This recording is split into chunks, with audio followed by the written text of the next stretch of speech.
Hello again, I am Jim Bob and welcome back to F1 Manager 24 Creator Team Career with Cadillac here on the PC. Tonight, round 15 of our final season, and we are heading to Silverstone for the British Grand Prix.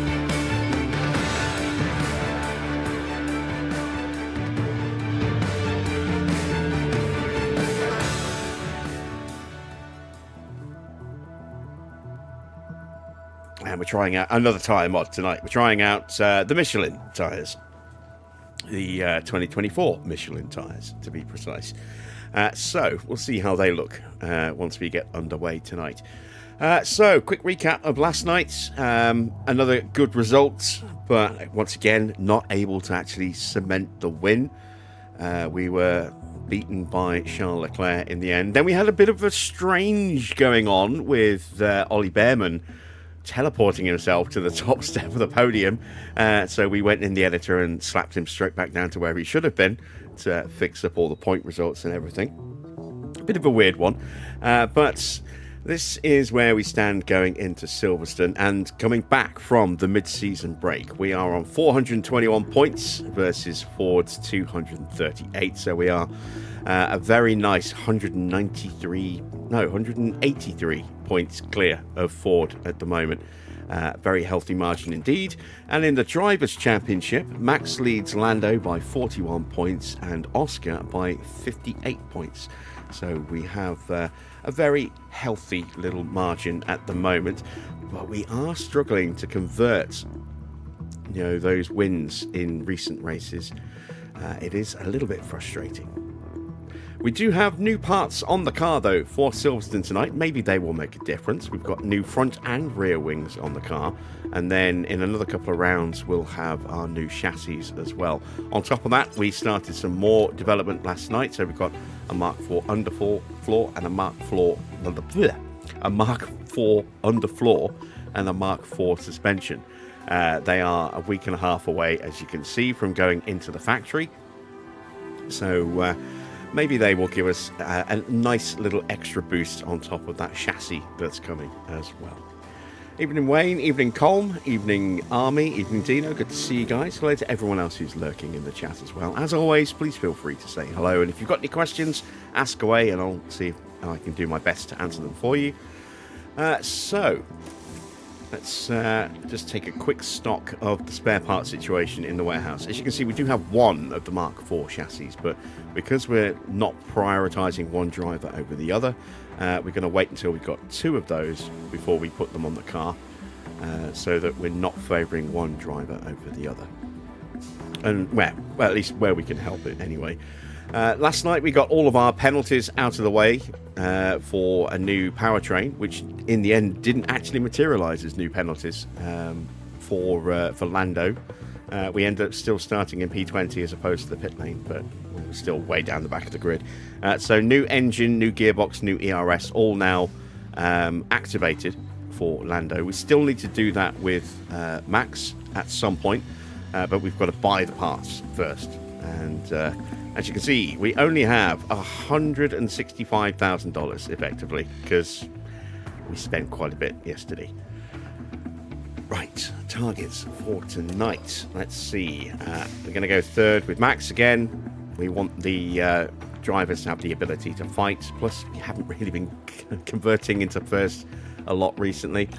And Norris's target will go fourth. Both of those should be achievable. It does look like the car has slipped a little bit on the rankings, so let's actually have a quick look at what everyone else has been up to over the mid-season break. So, in terms of development, looks like Williams have actually taken a step back with their latest developed part. It's not gone on. Well, it might have gone on the car. We'll check in a minute. We are now technically top, but only just. You can see Honda have taken a big step forward, as have Minardi. They've jumped up into fourth ahead of Ferrari and McLaren. Audi are in there somewhere. Oh yeah, they're right there with McLaren and Ferrari. There's a small gap to Mercedes, and then we've got Ford and HiTech, and bringing up the rear now is Toyota, who've kind of stagnated a little bit since Jeddah. and then a slight step backwards for Baku, and then back to where they were for Silverstone. But again, this is latest round of development, not what's actually on the car. So for that, we need to check here, and we can see that the Williams cars are still fitted with the best spec parts. Albon just slightly better than teammate Colapinto there. And then we've got our two drivers equal spec. We've got Sonoda, once again the dominant Honda of the two. So they've obviously caught him up over the mid-season break. George and Hadjar on equal spec. Then we've got Leclerc. The two Audis on very, very similar spec of Bortoletto and Doohan. And then we've got the two Ferraris now kind of mid-pack of Antonelli and Schumacher. Then we've got Sainz and Porsche, equal spec Mercedes. Piastri's got a slight edge over Gasly in the Fords. Mini has the same spec as Fornaroli in the Minardi. Lindblad is the lead HiTech there. And then we've got the two Toyotas equally spec'd. That's Lawson and Drugovich. And then at the bottom of the rankings is the teleporter himself, Ollie Bearman. So still quite close. From top to bottom, it's just over 5% performance difference. In terms of specifics, Williams have got the highest top speed now, just edging us out. But their acceleration is not great. In fact, Ferrari have got a mighty acceleration lead there. 10% difference. That is a big, big difference there. We're best in the low speed. We're not so great in the medium or the high speed, which will certainly hurt us around here. And then DRS, we're still pretty strong in DRS. We've got the best dirty air tolerance, which I really hope will help us. We've also still got the best tyre wear, which should also help us around here. So, yeah, we'll see how things shake out in the Grand Prix. Evening, Thomas. Right, now that we've got our target set, let's head to Silverstone. Welcome, and come on in to the home of British motor racing. We're back from the summer break with topped up tans. Vacation, though, is now over, and it's time to get serious on the track for the second half of the F1 season. It was Charles Leclerc who tasted victory in the last race, but he will surely be looking to find the recipe for success again and achieve another podium place. It's time then for another thrilling weekend of F1 drama.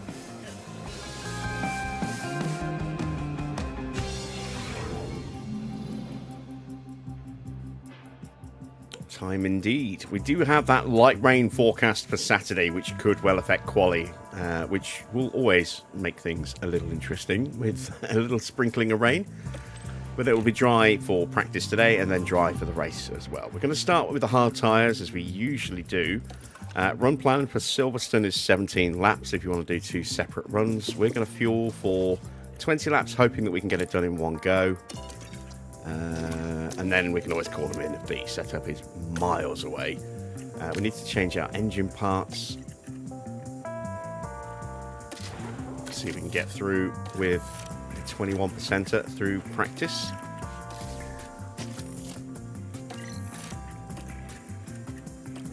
And we'll go with the worst gearbox as well. There we go. Right, moving over to Norris's car. We'll go with that engine and that ERS, and let's not tempt fate too much. Let's go with that gearbox. We'll save the 15% for when we just got a sprint weekend and a single session to get through.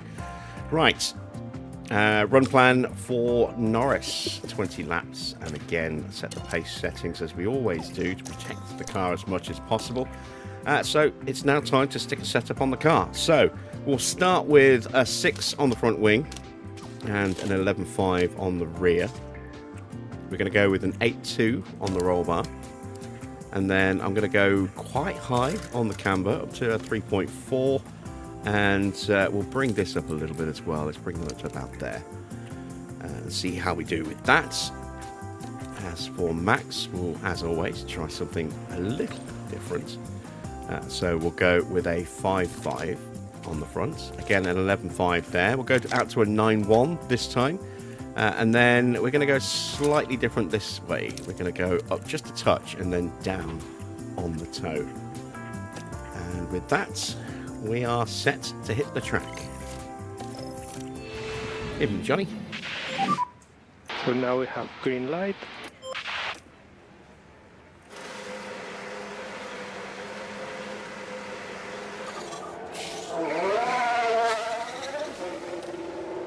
Track temperature 40.1. We were told it was going to be hot today. And radio check. And that certainly does look like we're going to have some high track temperatures to deal with on race day. Radio check. We've got some rookies in the running. Both Ferraris are running rookies. Both McLaren's running rookies. Both Red Bulls, or both Fords, are running rookies.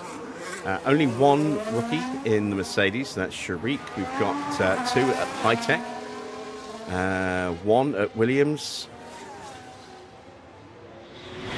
and that's it.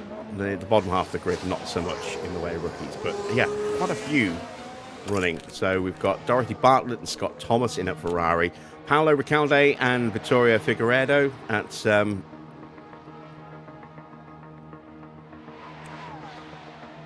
McLaren, Lorenzo Amato and Tyrian Forrester for Ford. There's Sharik, Wally Sharik. Aaron Oederkerven is running alongside Victor Farkas, and Jackson Chisholm is running at Williams. And there we go, that's your lot. Let's avoid curbs as well. Try to reduce curb use, it's unsettling the car. And we'll speed them up. Okay.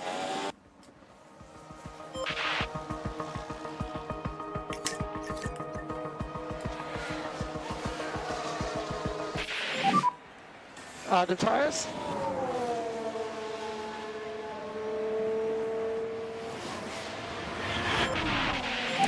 A reminder, we will be doing some more banished after tonight's Formula 1 stream. We need to work on the tires, keep the temperature. There'll be a gap of, I don't know, 15 minutes or so before that gets going.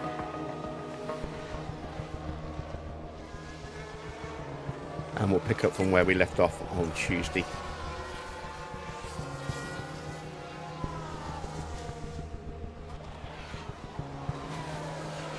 I think it was Tuesday. Was it Tuesday or was it Monday? I forget.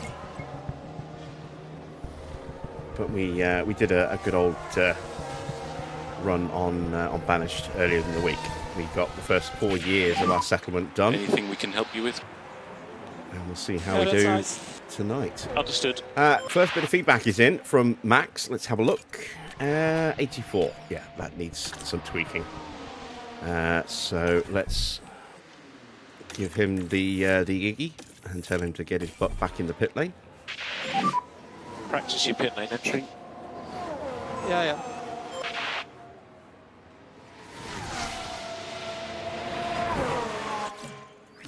And let's see what Norris thinks. Update when you can. 97. Oh, much better. So we'll let Norris stay out. Everything's fine. Get him his 20 Understood. laps in and then call him in after that.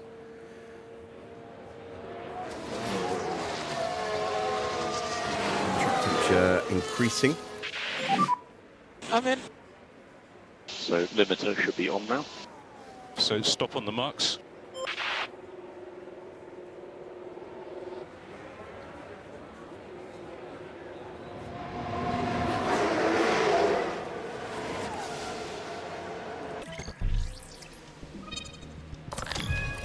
Okay, so we need to make a few little changes here. Front wing's going to need a slight adjustment, but we can do that via the camber and the toe. Looks like that's definitely going to need to come up, probably to somewhere around here, which means that's going to need to go probably like this. I would imagine we're going to need to move that as well. So let's end up putting him on a very similar strategy to, or very similar setup to what we've got on Norris's car. Not quite the same. Let's try that.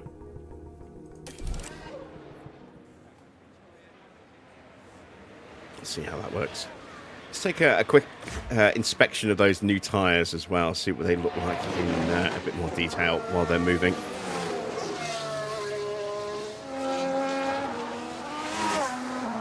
So that's what the hards look like.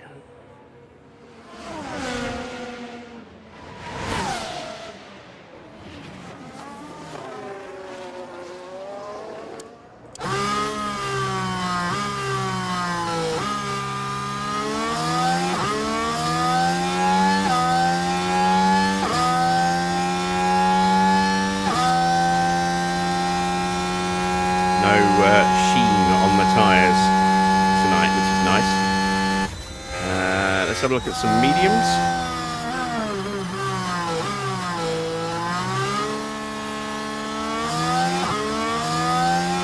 I think the hards and the mediums are going to be the hardest to differentiate at a quick glance.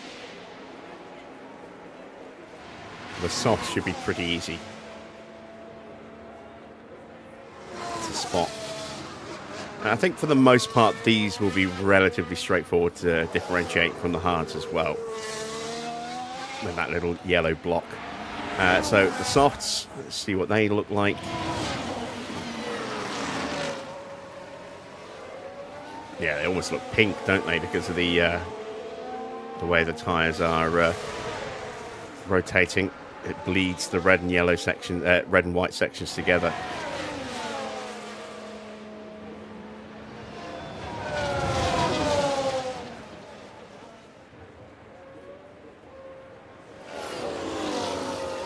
Definitely nicer than the tyres we were trying out last night.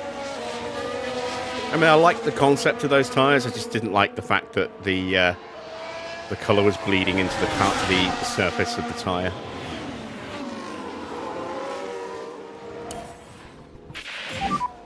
And try to work on your front tyres.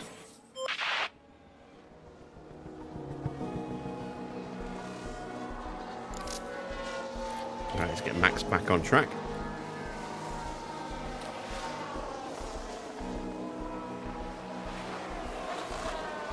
I still see a face wearing sunglasses every time I see that on the mini-map. Bit of a very weird, ugly-looking face, but a face nonetheless.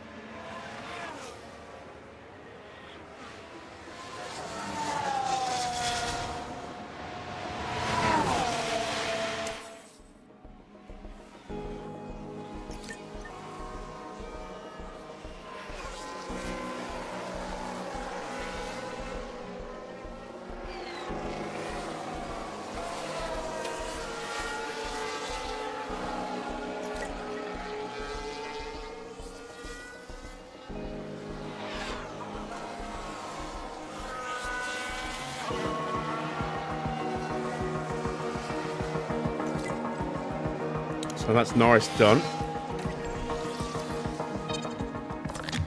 The wing is just a little off, so let's bring that down. Push that up.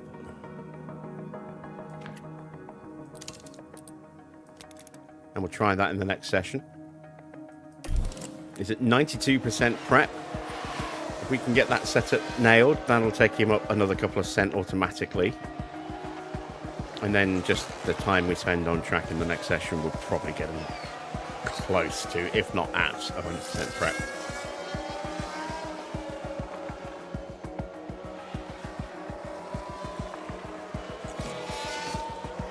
And feedback from Max. What does he think? Ah, look at that. Beautiful. 99%. Just one click of toe off.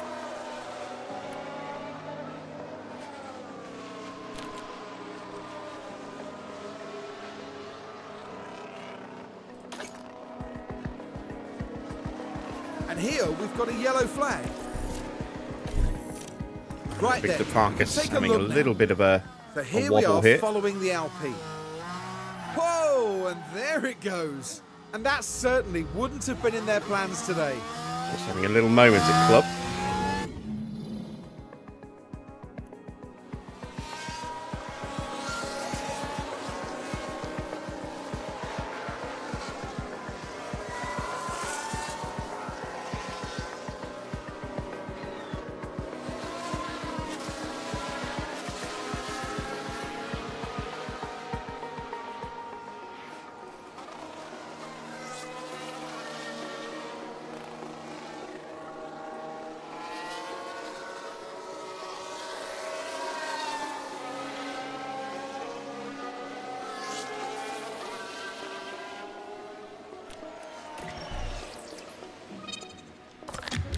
go either way, couldn't it?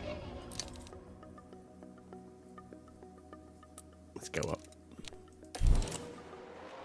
And then we'll see if we're right next time around.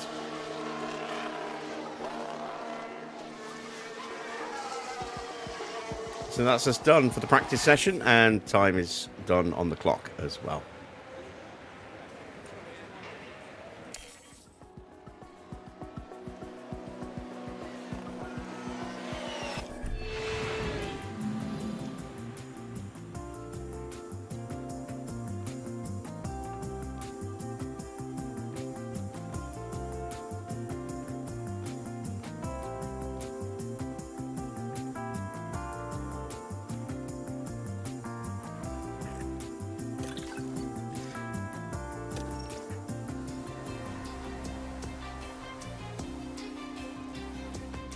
Into practice 2 then. Again, we'll go with the 20-lap run, because we've got those new wings to continue learning. We're at 73% car park knowledge at the moment, so we might put a little bit more mileage on the car than is absolutely necessary tonight. But we were going to have to anyway, given that we don't have 100% car park knowledge again. So let's send them out on some mediums. See if those little minor adjustments that we've made to the setup were correct. 5, 4, 3, 2, 1. Green light.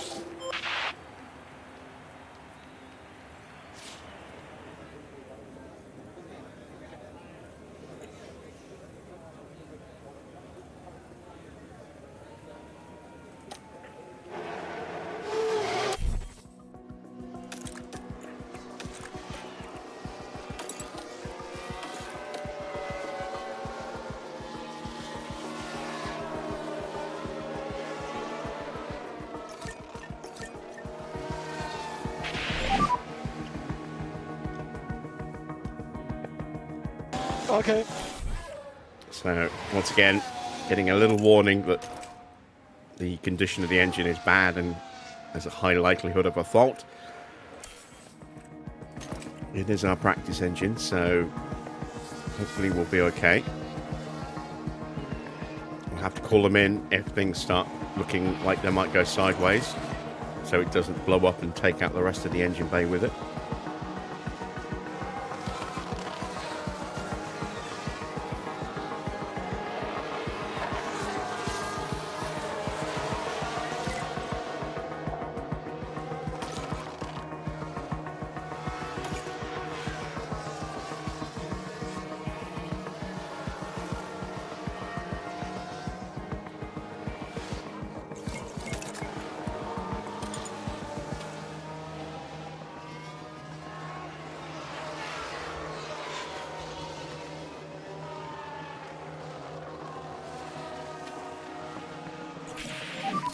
And there we go, we got it right on the correction for Max. We went the right way. His car now perfectly set up. Ah! With one click of toe away for Norris. Yeah, awesome job. I overcorrected on that one. Confirm. But we got it right with the front wing adjustment, which is good. So, pretty straightforward fix. And we'll do that at the end of this run.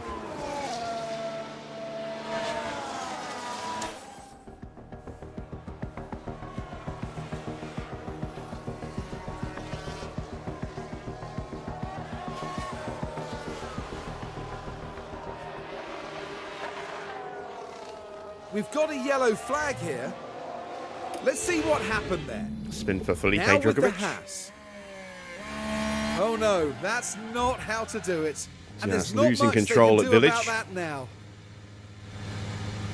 And then ends up cutting the loop.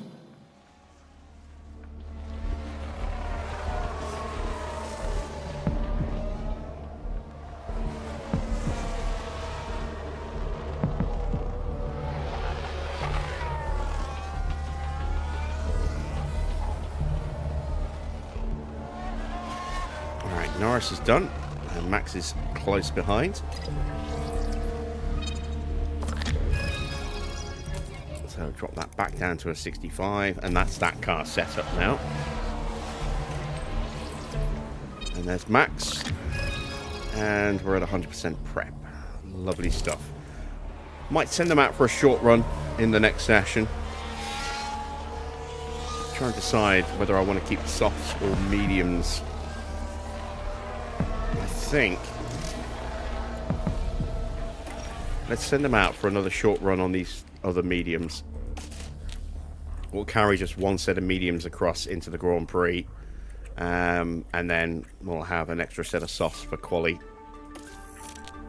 But we're only going to go out and do just literally a couple of laps and then call them back in again.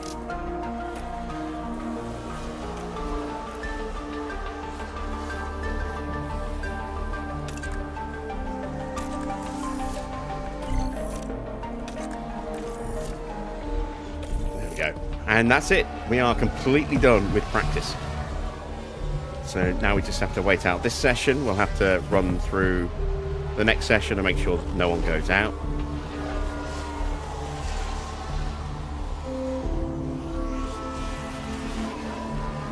But yeah, job done.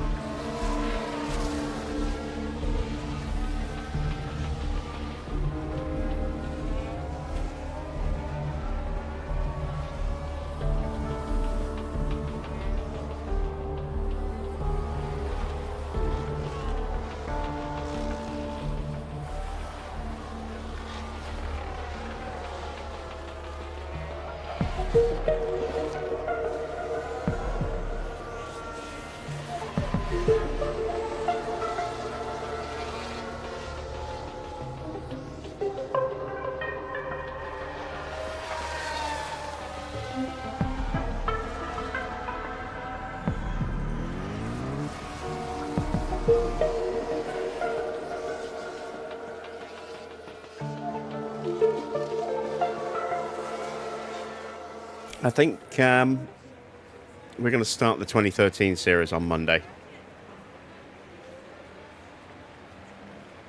So we'll do that for the first couple of days, you know, Mondays and Tuesdays. And then Wednesday, Thursday, Friday will be the return to this series, and we'll do that until this series is finished. And then I'm not sure whether we'll go straight into a redo of the modern day stuff with the 2026 regs. I think we probably will. But we might do that 2 days a week as well. So it might be, say, Monday, Tuesday would be the 2013. Wednesday might be something different. And then Thursday, Friday, do some 2026 regs Formula One.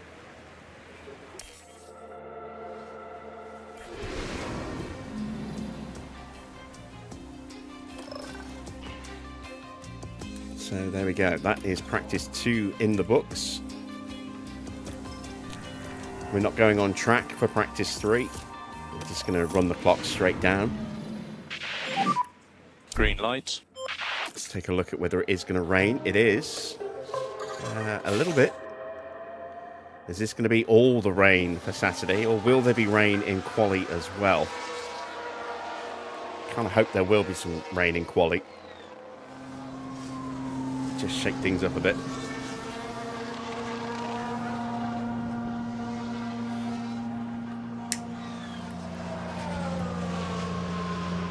So we have a question to put. Well, I have a question to put to you guys. Okay. Who do you want me to start with on the 2013 series? Do we start with, you know, one of the better teams, one of the worst teams, somewhere in the middle? There's some interesting options out there. We've got, running through the teams in order, we've got Mercedes, Ferrari, McLaren. Mercedes is the start of Hamilton and Rosberg as a partnership. 2013 was Hamilton's debut season with them. And then we've got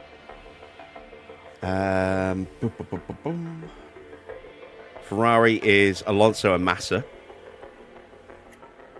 Red Bull is Vettel and Webber in their final seasons. Toro Rosso is Ricciardo and Jean-Eric Verne.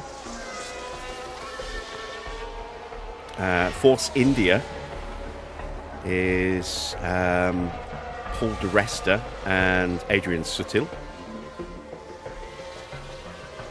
I'm trying to think which other teams are in it now. Team Lotus is Kimi Raikkonen and who was his teammate? Grosjean, I think. And then we've got Williams, which is Bottas and Maldonado. Caterham, which is Charles Pic and Guido van der Garde. Marussia, which is Jules Bianchi and who was Bianchi's teammate?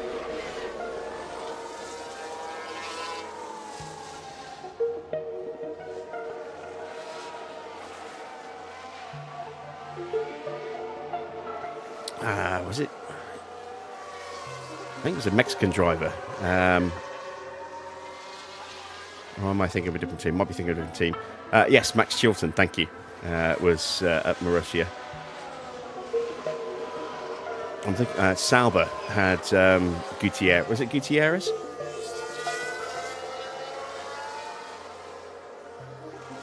And Nico Hulkenberg. So some interesting options to go for.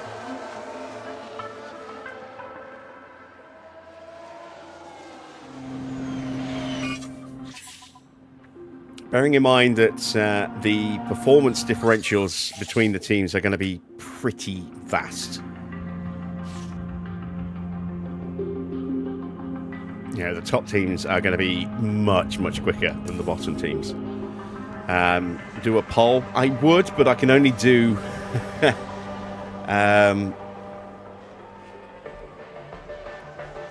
can only do like 4 or 5 options in a poll. And there's 11 teams to choose from, so...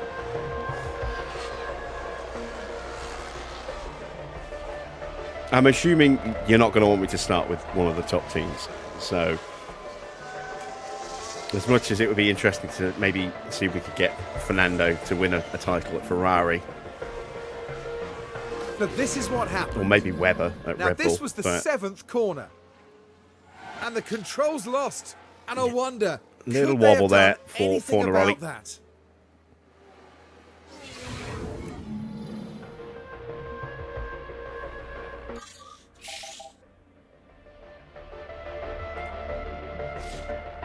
Looks like that was at Luffield. Weather is finally changing, so that rain lasted a lot longer than I thought it was going to. But it never really got too wet. It only peaked into switching off the DRS for a short period.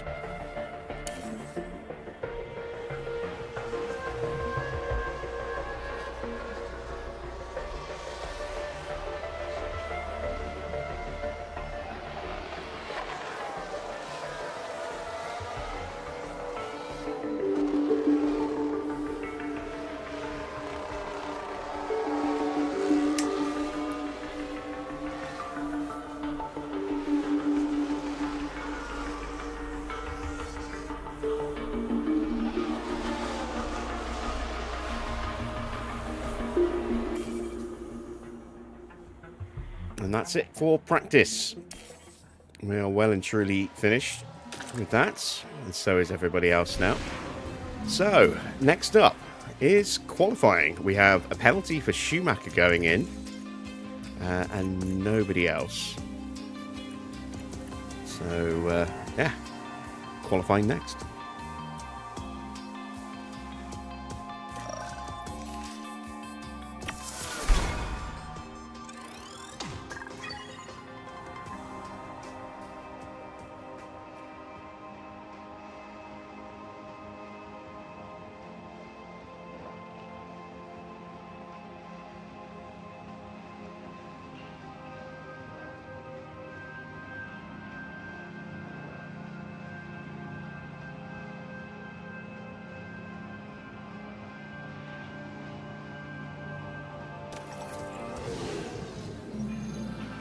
We're moving on now to the all-important qualifying session. The high-speed corners at Silverstone are a great challenge for the cars and drivers. The technical Sector 1 rewards strong mechanical grip, while high-speed aerodynamic efficiency will come into play in the final two sectors. And of course, there's the Williams driver.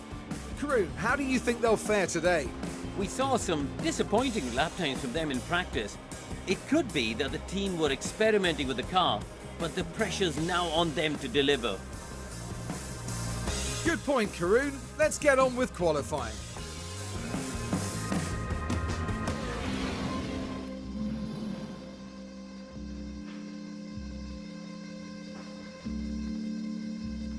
Well, it's going to start dry. No rain at the very beginning of this session. Doesn't mean it won't rain in this session. We've got to put all the better bits back in the car. It's not a fantastic engine for Max, but it will do.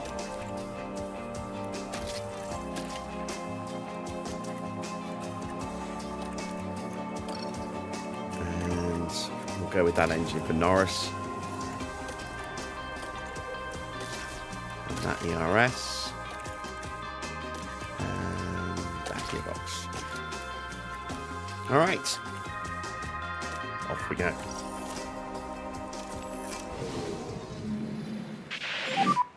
Green light. It is going to rain, and it's not going to get any better. So it's a one lap shootout. Bortoletto and Lawson have gone out first. Here goes everybody else. We'll let them go through and then we'll go out. Just hope that there isn't a yellow flag once everyone else crosses the line apart from us.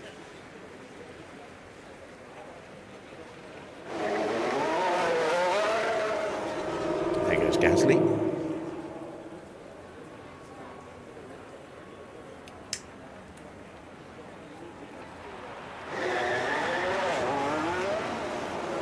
Oscar.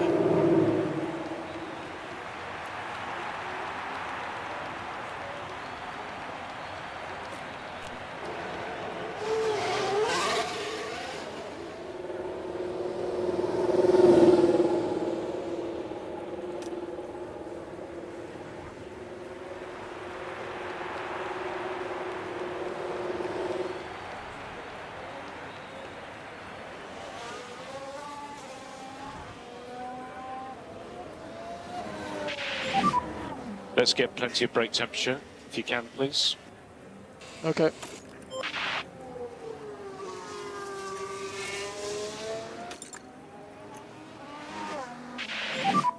So you're in a good position.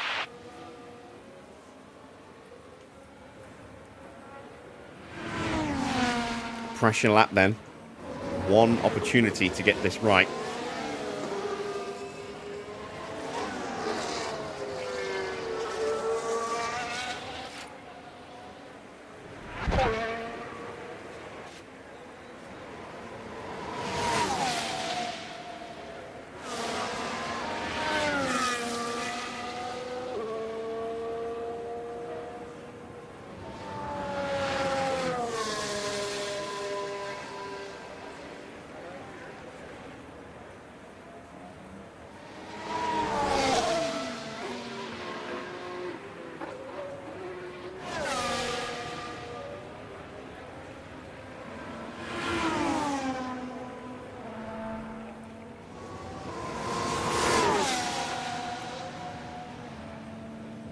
So they're into the first sector.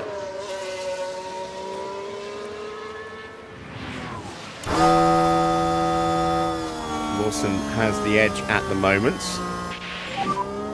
Now Leclerc with a 25.6. What a great first sector for Schumacher,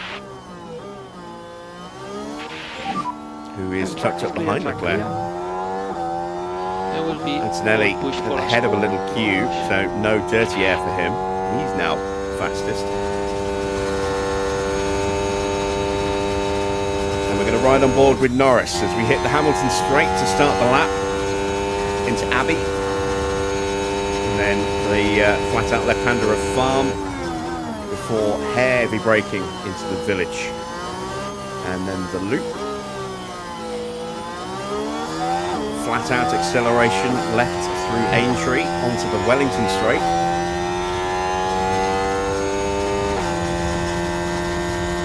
Into Brooklands. And Luffield. Flat on the power again. Through Woodcut. Down the old start-finish straight as we approach Cox. 25.6 for us in the first sector, that's not bad. Piastri was quickest. Into Maggots. Beckett's. Through Chapel onto the Hanger Straight. Middle sectors look pretty good. Antonelli is currently top, Oscar is second. Through Stowe. Yeah, it's a lot more than level 2 here. Starting to rain as we hit Vale. And then the double right-hander of Club to finish the lap off. Currently P4. Mode in, please, mode in. Max got 4th, Norris 6th, and we are through. At the moment you are P6. Bortoletto, Fornaroli, Lindblad, Albon, Mini and Schumacher in the drop zone, and I do not think they're going to be able to improve with the track steadily getting worse until the very end of the session, and even then I don't think it'll be enough. So that might be it. Oh, and that's a spin for Norris. At least he got his lap done. Oh, so you come in. Yeah. Copy, thank you. Maybe he just wanted to put on a show for the fans. As Single long as he hasn't yellow. damaged the car, I'll forgive him.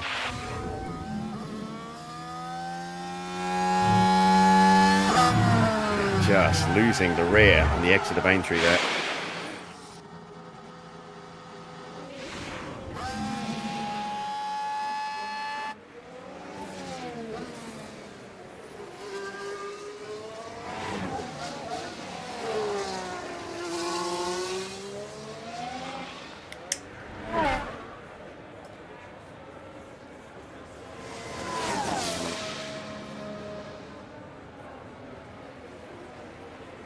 Yeah, that track is definitely not conducive to improving lap times. The only one who might get a small improvement will be Schumacher, I think, simply because his time was not good at all, nearly 2 seconds off his teammate. And even if he does get an improvement, and he probably won't with this level of water on the track now, it'll be minuscule. It won't be enough to get him past Doohan. He won't find a second. So stopping on the marks.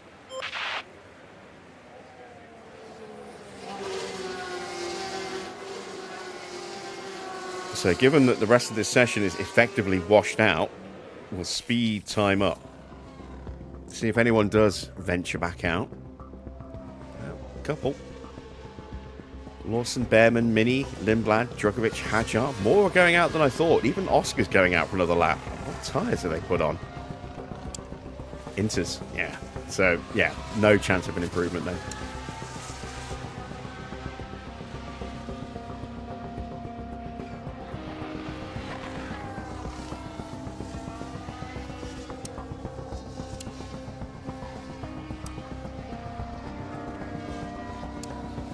There is no last lap anymore to see just how fast they actually go. Unless it's here on the interval. There we go, and they've actually turned the DRS off. And that immediately prevents anyone from going any quicker. Nobody improved by the look of it. Still 5 minutes to go.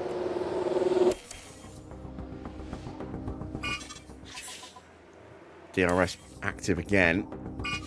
Track drying up. Quite a few cars going out. It's the same ones going out again, look. The same drivers. Everyone else is just like, it's no point.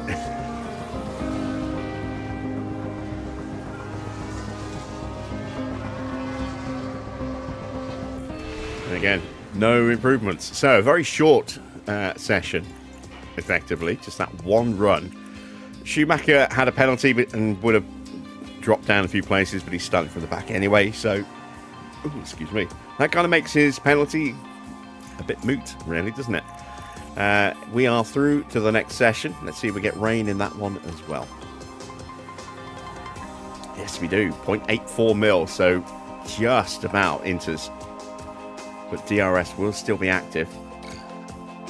They can see that that little tweak that we made to Norris at the end of free practice 2 was correct. So both drivers with a fully prepared car. So let's see what the weather's going to do.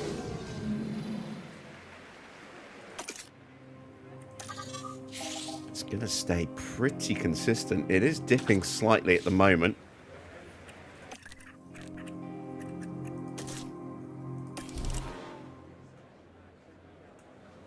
See if it dips any further. If it gets any drier, now we have green light. Norris will maybe be okay, but Max would be a whiz on those softs and would go faster than inters. But I don't think it's going to get any lower. Look, it's just holding steady. So let's put the inters back on. Send out Lando. A lot of cars have come out early, but there's no mad scramble this time because there's not really going to be that much of a fluctuation in track conditions. So while everyone is starting to file out, there's less of bunching that we had in the last one, although we have got a bit of a cluster here with the two Hondas.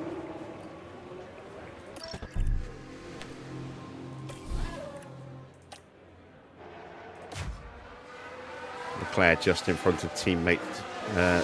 No, that's a McLaren behind him. He's just behind Tsunoda. And just ahead of George Russell.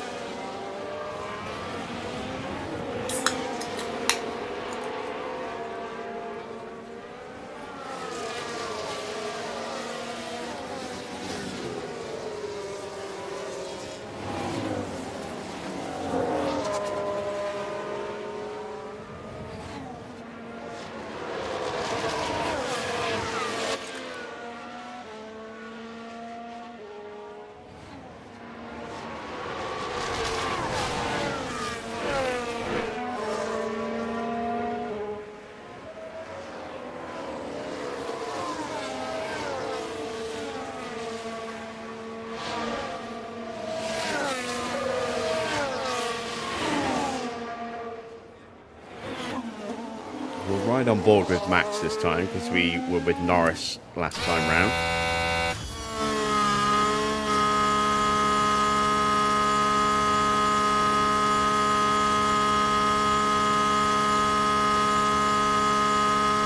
Still a way to go actually, so let's go back to Charles Leclerc. You're doing good job on tires.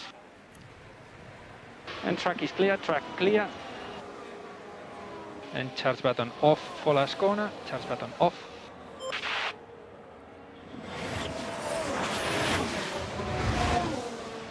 All right, Antonelli's the third car on track, so he'll be the next one to set the first sector time, and he is in between Hadjar and traffic issues.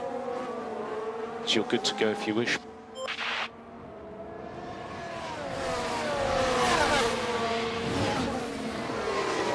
There could definitely be some delays with dirty air for some of these drivers here. Norris has gone purple in the first sector. Let's switch our attention back to Max.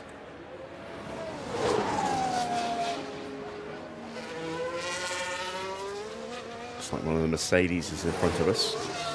That'll be Sainz because Porsche has already done his sector. He's behind Norris. Piastri's gone fastest in the first sector. Antonelli fastest in the middle sector. Max now goes fastest in the first sector with Lawson popping up the quickest middle sector time. Very little in it for any of these sectors. Djokovic has crossed the line, 132.6. Hadjar goes 6/10, exactly 6/10 quicker. What about Antonelli? Antonelli up to second place, misses out by less than 600ths. Then Lawson pops up into third above his teammate. Here come the Hondas. Tsunoda up to second. Leclerc in that dirty air loses a bit of time. Russell pops just ahead of Charles Leclerc. Here comes Norris up to the line. Norris goes top with a 1:31.8. So at the moment you are P1. Piastri now goes top by 53 thousandths of a second. Here comes Gasly. Gasly up to 5th. Sainz and Max all that are left on this first run. Sainz 11th. Max goes top by 53 thousandths of a second. Wow, so it's 53 thousandths from Max to Oscar and 53 thousandths from Oscar to Lando. That is very freaky to get equal gaps between first, second and third like that. I don't think I've ever seen that before when they haven't had identical times. So, under pressure then is Charles Leclerc in the drop zone at the moment, and you would expect him to be right near the top, especially after winning last night in Baku. Evening, Arctic.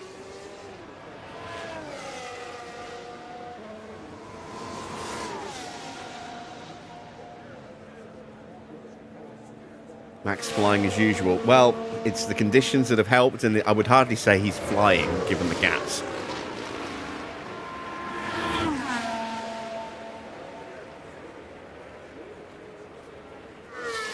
As everyone starts piling back to the pits.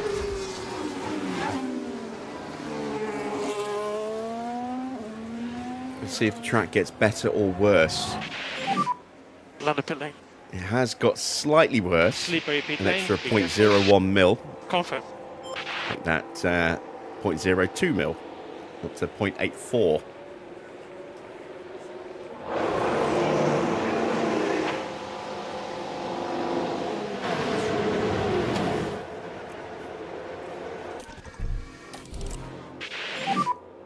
Yeah, I'm in.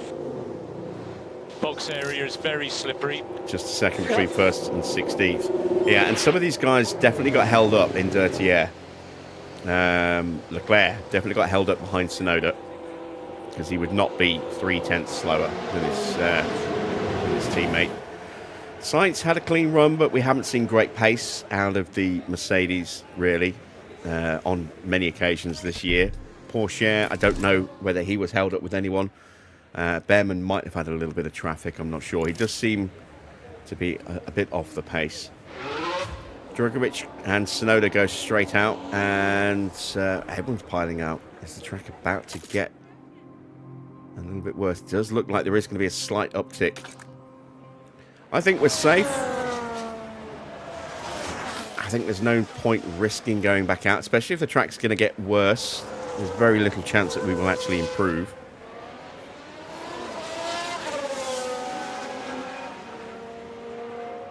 Or at least not by much. I don't think there's going to be a massive improvement from everybody else. A little bit here and there. So we're going to sit out. If the track suddenly starts drying up at the very end, we'll go out then. But yeah, no point going out when the track is clearly evolving. So we're going to keep an eye on Charles Leclerc because he is the big name that is currently at risk. Oh, Alex Albon's not in the top 16. I never even realised it was Albon who got eliminated.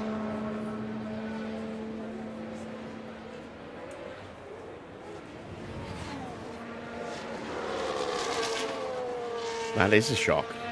Albon not making it through.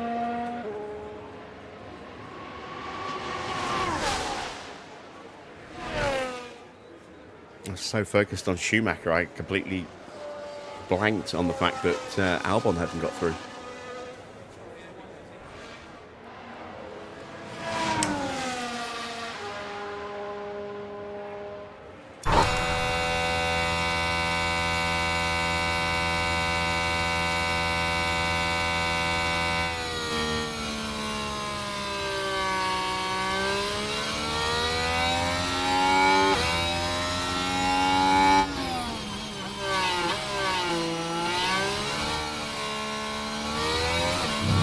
So, can Leclerc scrape his car out of the bottom 6? We've got a yellow flag on track.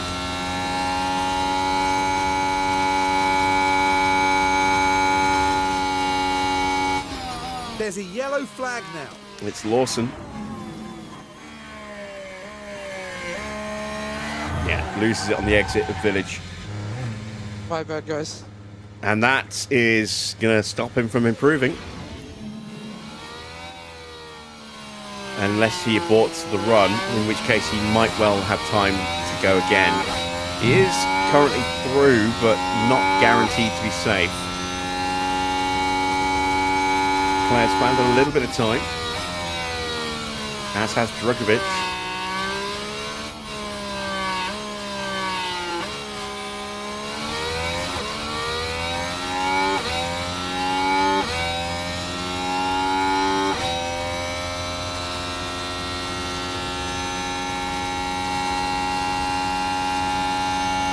Gasly goes purple.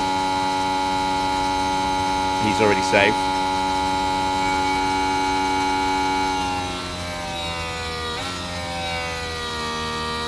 Little split for Leclerc. It's not an improvement. Track is definitely worse now. As we approach Stowe. Russell goes purple in the middle. A lock up for Felipe. Let's have a look at that. Now this was on the straight. And that's crossing the line to do that. And there goes the steering. One of those very Well, they weird did leave it moments that very we see late. someone locking up at the end of a lap like that. In a straight line. Can Leclerc squeeze enough out of the car in the final sector here? He's improved to 9th. He's not safe. Drugovic has improved his time. He's 10th, but Russell is looking to get through. And he goes 3rd. Leclerc now back in the danger zone. This is a good first sector for Carlos Sainz. Middle sector is better as well. He's up by 2/10 on Charles Leclerc at the moment. Porsche improves to P13. Bearman improves to P15. Colapinto and Sainz left across the line. There's Colapinto right behind Sainz. Has Sainz done enough?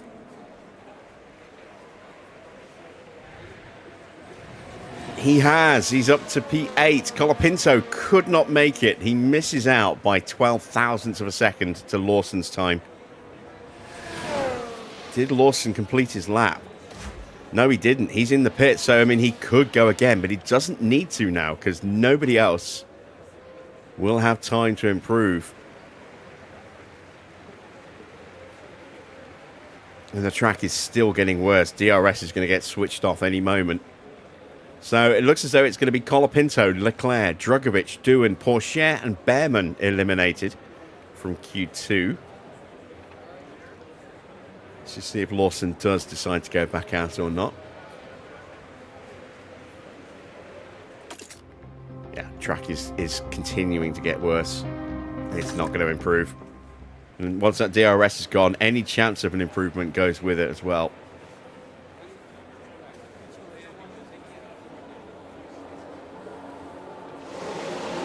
Worth quite a bit on a circuit like this.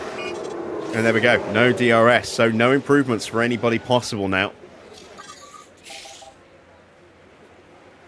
And Leclerc, a big casualty here in Q2.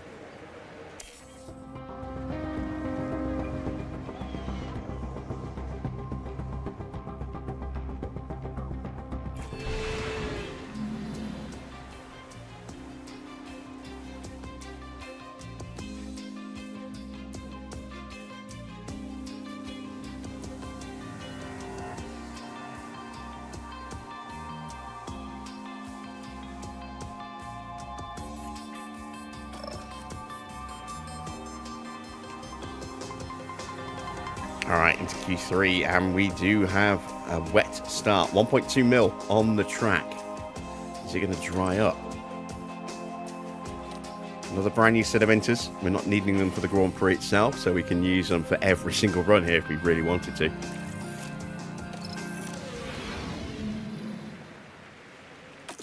what's going to happen with the track. It is going to dry. So we're going to go out now. 4 seconds, 3, Get a time on the board. Everyone else is probably going to wait a little bit. Say that as Hadjar or Russell. One of the two is straight out. Hadjar. We'll get a time on the board just to build the confidence of the drivers. Less of a factor, given that we're running the mod that reduces the impact of confidence and mentality. But it still gives a little boost. So instead of getting plus 8 over here, we'll end up with a maximum of like +3, +4, I think, at most. If that. Oh, and everyone has come out early. So you're in a good position. I am a little surprised by that. I thought there would be a little bit of a delay before we saw everyone else come out.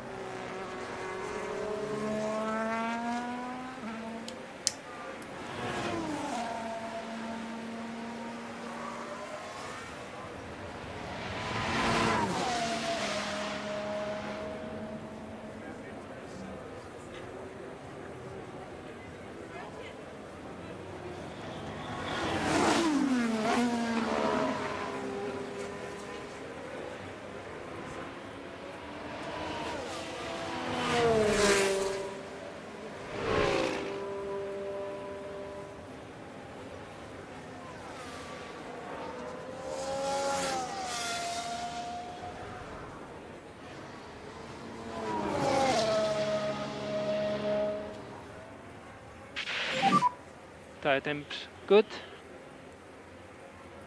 Track is clear. Track is clear.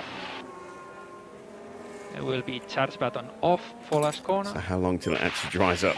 About the time we're going to be finishing this lap, by the look of it. Okay, gap is good. Good to go, good to go. Which is the Ford at the back? I think it's Gasly. It is. So Gasly's got a chance to set the best time of this run, given that the track should theoretically be better for him than anybody else.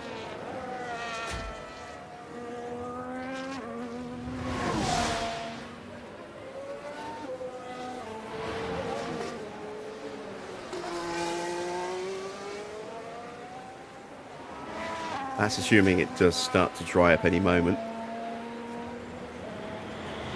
He might not see any benefit at all. Max is quickest in the first sector so far, but we're still waiting on Piastri to set a time. Evening, Daniel.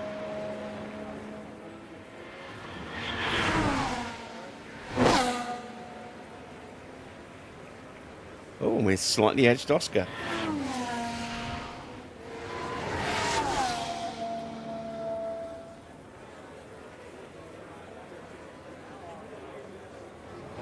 I think that was Max we just saw flashing by in the background there. Norris a 39.9 in the middle, slightly quicker than Max. It's going to be close between those two. So Hadjar crosses the line, a 132.199 is the time to beat. And Norris does, a 131.980, beats him by 2/10. What can Max do? As he comes up to the line, he goes quicker by just at the 300s. P1.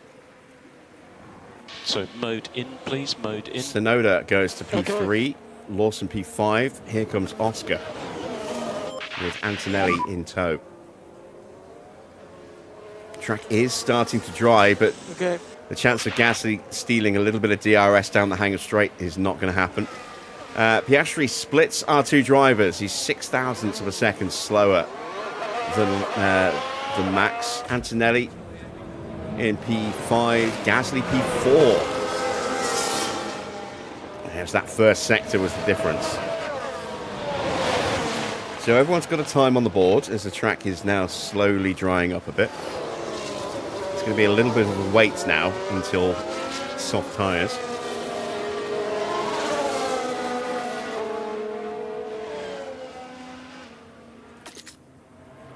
does look like it is going to get down to 0 at the very, very end of the session. So we need to be quite late going out.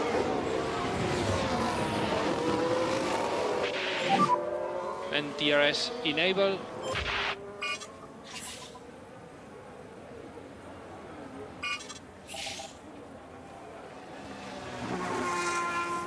Yeah, they're off the racing line.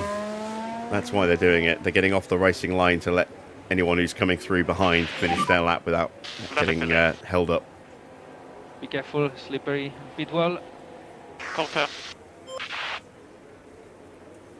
It's usually not much of an issue, but when you get a lot of cars crossing the line at the same time, then potentially start to get a little bit of a traffic jam building up, which can impact other cars. It's also one of those weird quirks of this circuit that the start-finish straight, or the start-finish line, is right on the exit of a curve, rather than halfway down the straight or a third of the way down the straight.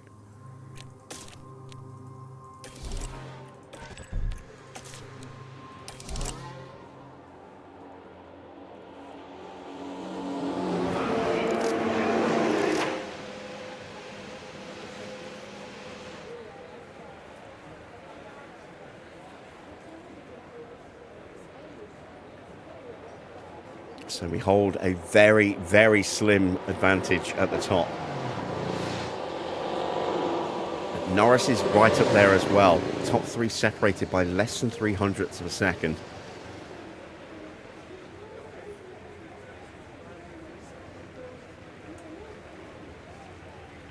And I think the key to getting a good lap in this next run is A, timing in terms of the track water level, and B, also timing in terms of the gaps around you to other cars. If you get a nice clean air gap, so you're not going to be affected by dirty air, you stand a good chance. If you have a car right in front of you, you might get a nice slipstream in a couple of parts, but you'll also get held up through some of the corners as well, especially if the car in front of you is a little bit slower. So this is by no means a done deal. Everyone's going to find an improvement, and a fairly significant improvement as well. So while Max is top at the moment, he could conceivably, if things go wrong, end up in 10th at the end of qualifying.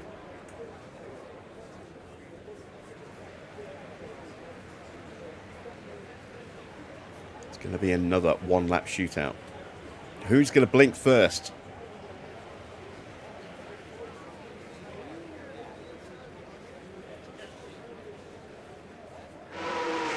Tsunoda, he's gone a bit too early. Unless the track dries insanely quickly in the next minute, he's gone too early. And by going this early, he does present the possibility of getting in someone's way. In other words, maybe our way.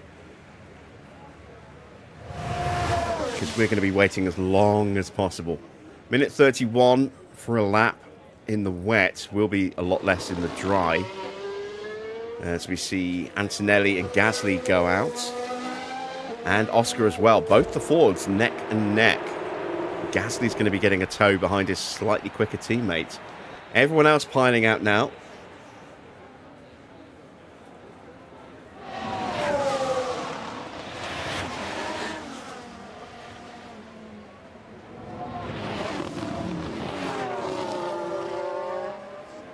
We're going to leave it another 20 seconds or so before we go.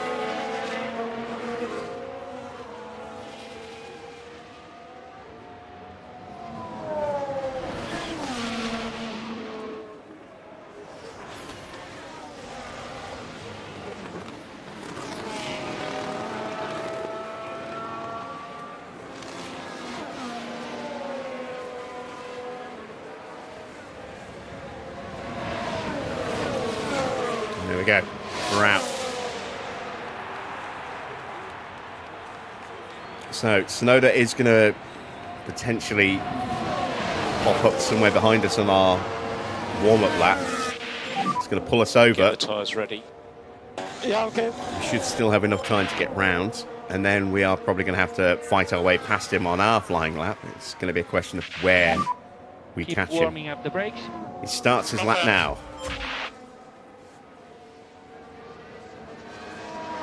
And he starts by running wide through club. That is not a good start.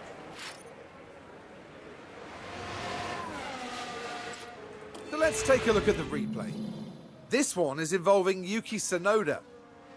Oh, and they need to be watching those track limits. Well, hopefully not a sign of things to come.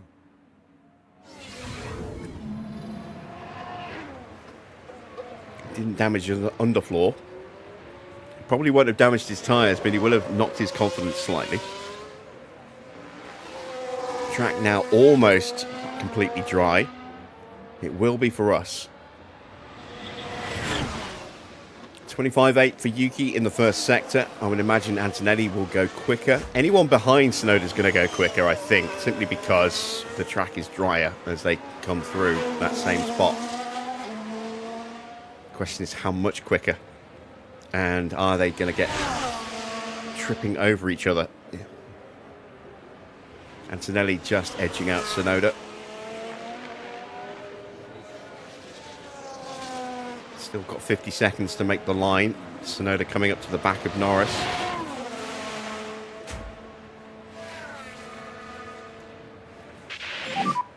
Track will be clear. Good to go. So Max is not going to have to worry about Tsunoda, but Norris is. And the track now dry right from the off for our laps. And you are doing a good job on tires. Keep it like this. And track is clear, track clear. Tires button off for last corner. I think we're going to get Yuki in a very bad spot here.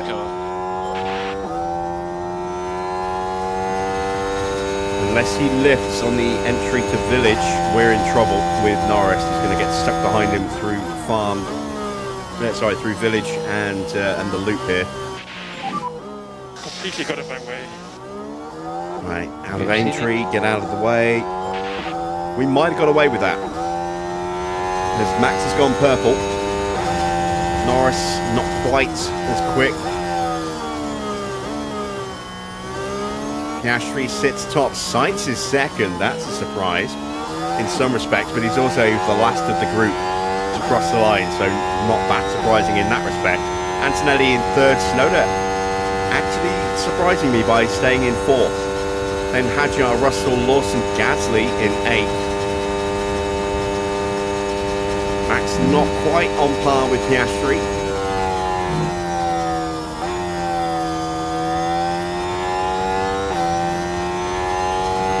Norris absolutely flying in the middle sector.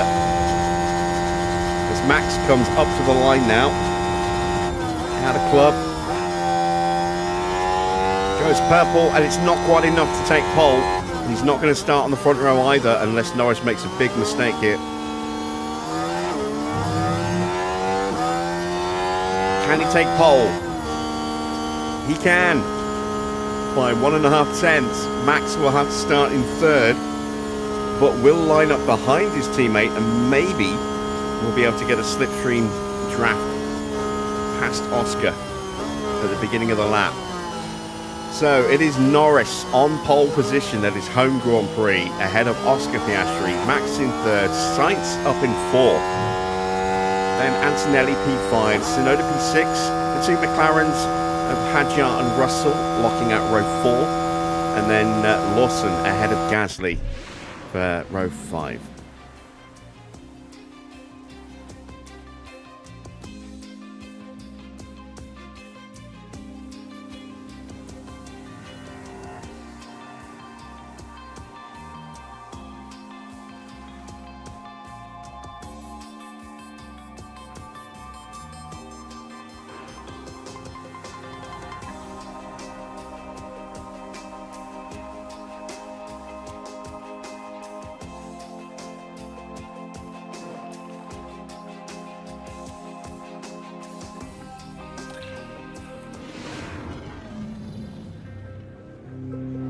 "52 laps around Silverstone await our drivers as the anticipation continues to build. Silverstone is certainly a circuit rich in Formula One history, from Giuseppe Farina winning the first championship race held here in 1950, right through to Lewis Hamilton's 2008 masterclass on racing in the rain.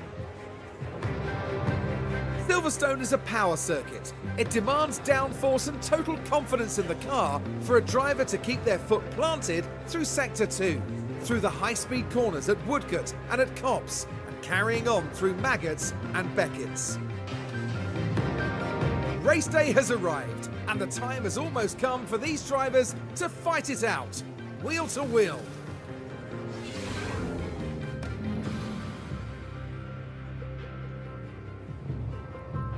Let's check to see if there have been any changes to the grid.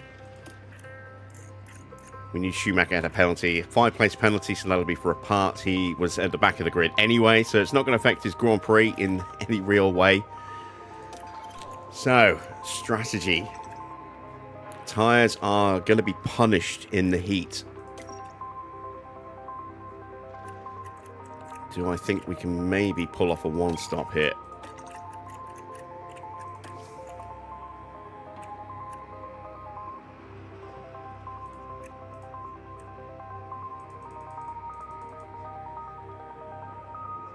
It is doable.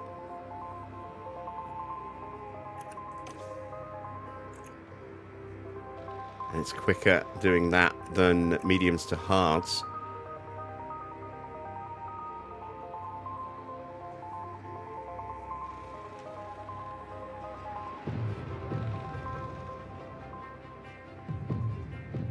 I might start on mediums and then look to go medium soft.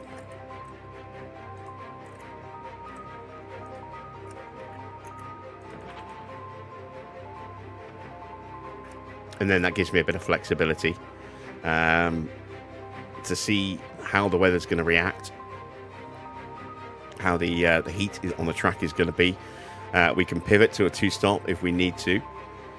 And on top of that, if we get a very early red flag or safety car, we can ditch the mediums and go soft all the way through as well. So I think that's the plan. We'll start on mediums and look to finish on the soft tyres. We'll just leave this programmed in here as the alternate strategy, based again on what we think is going to happen with the weather, and we can switch back over to kind of this kind of strategy very early on. I'm going to take I'm going to put 2 laps of fuel in. It'll help keep tyre temps up while we're protecting them. We'll start aggressive off the line, as we always do, so we can gain a place or two. So we can get Max past Oscar. And now we can see the impacts.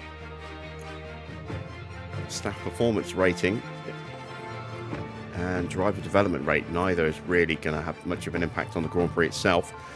So we are prepped and ready. Let's send them to the grid for the start of the British Grand Prix. The anticipation is really building here. The fans in attendance are absolutely buzzing with excitement. The McLaren driver now fully focused on this race. They find themselves starting in P7 and eyeing up a handful of points.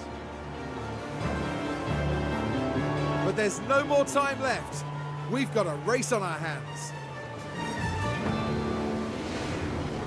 Hold on tight. It's the British Grand Prix. And it's lights out, and away we go. Can we get that slipstream? Gasly's on softs. Oh my god, track temperature 51.7 degrees. Oof.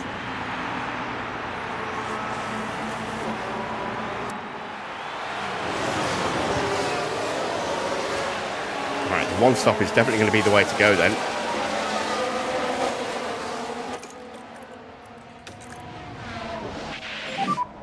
Try to stay in front.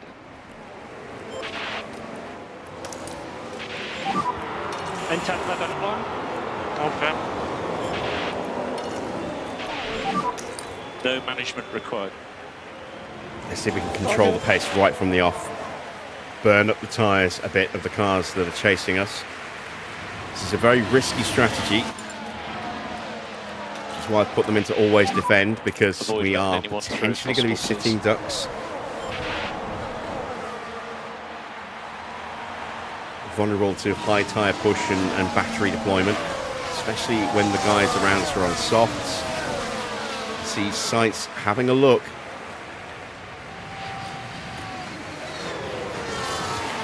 Not able to get the move done. Norris keeping keeping Oscar right behind him. Schumacher gets past Mini. There's not many on the mediums actually. Albon, Fornaroli, Lawson, Tsunoda, Max and Norris. As Oscar's having a look. Couldn't get the move done into Abbey. Sainz still swarming over the back of Max. We're going to give Max a bit more battery because he's about to lose the DRS. Mode push. Okay.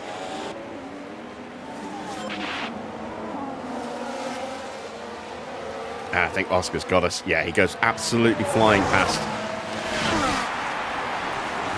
So we'll turn off always defend.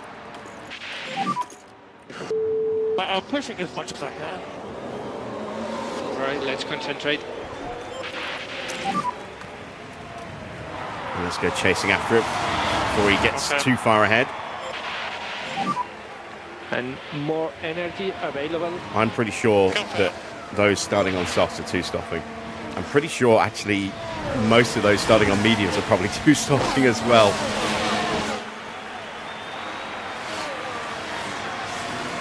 I'm hoping our excellent tyre wear can make the one-stop work for us.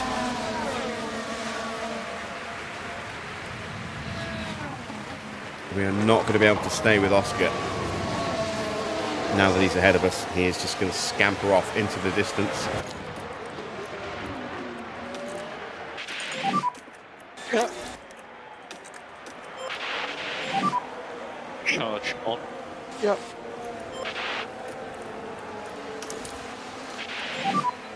And charge button on, charge on. Cool.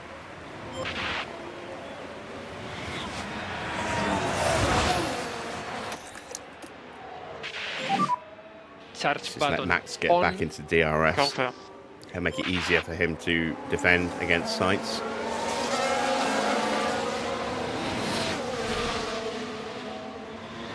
Sainz using his battery to just go mighty fast down the Wellington straight there.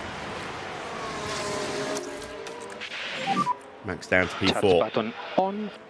Confirm. Yeah, he's just going to go absolutely rocketing past us here. You can see I didn't use that much battery, just a little bit. And that was mainly DRS then and soft tyres.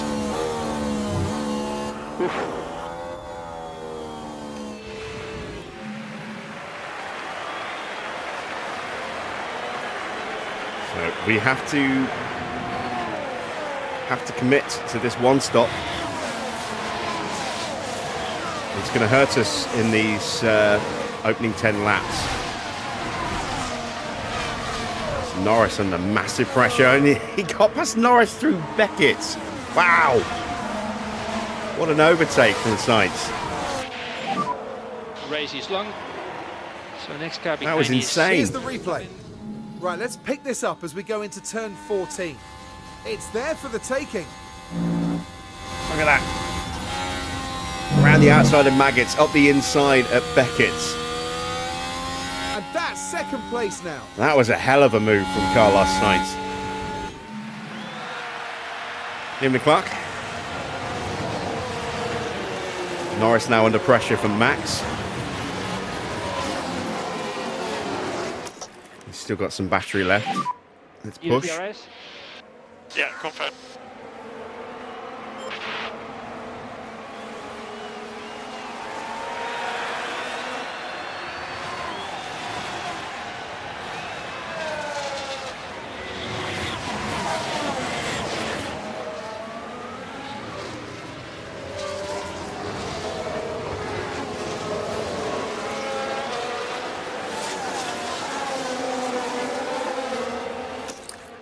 Sainz is gone as well. And we need charge button on, charge button on.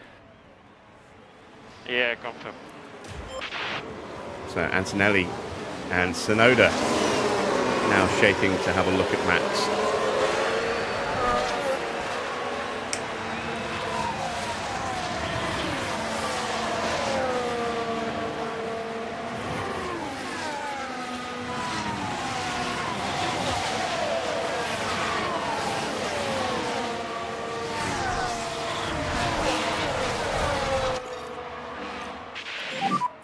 And we need to look after the tires. Confirm. Slow down now. Okay.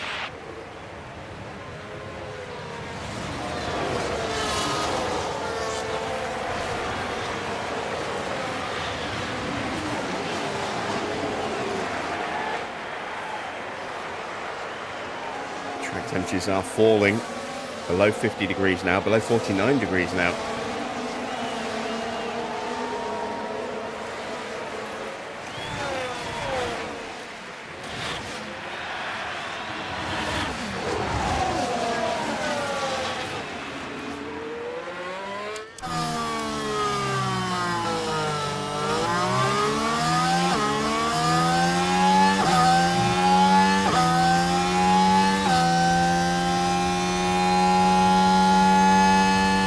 Loss of slipstream there, not letting Antonelli get a run on us.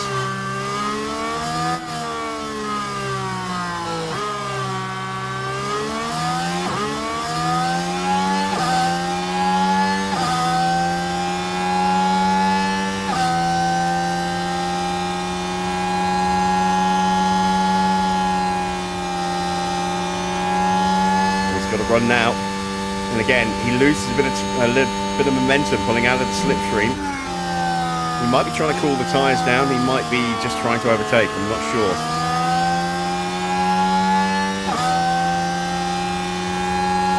And he's going to be at risk of Tsunoda getting alongside him here.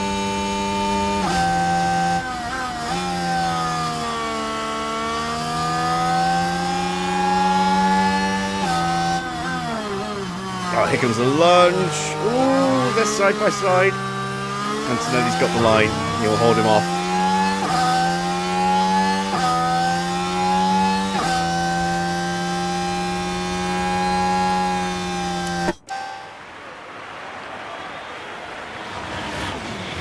So let's take a look at lap times. Someone has an issue. And it's Mick. But it looks like they're carrying some kind of fault.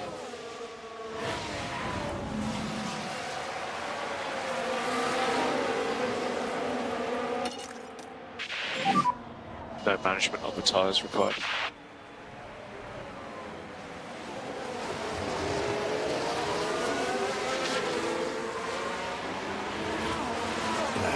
Mick didn't have bad luck, he'd have no luck at all.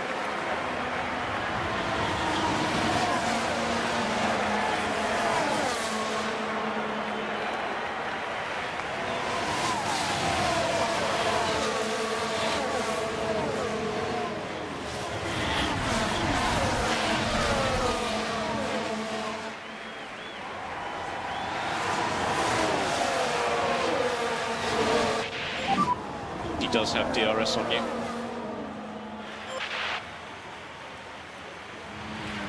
There's Gasly way down the order. 12 at the moment, just outside the points. Leclerc has that final points position in 11th.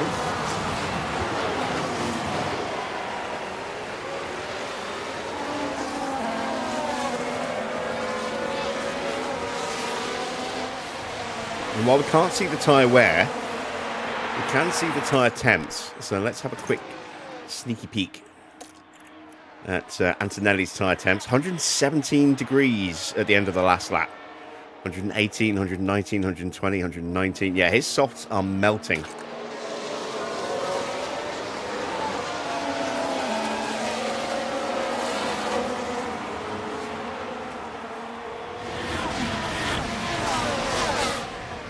So he's going to be running out of grip very fast.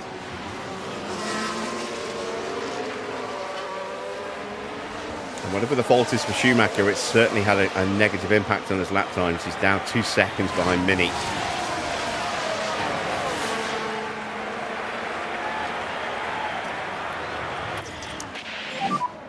Okay, charge Time to on. refill Max's battery. Tsunoda having a look at Antonelli. And Hadjar is all over the back of Tsunoda. Russell's right there as well. There is a queue forming.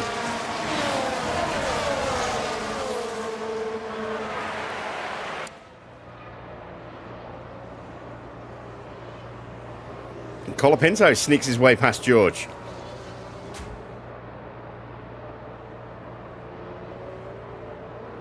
I think Drukovic picked off Gasly as well.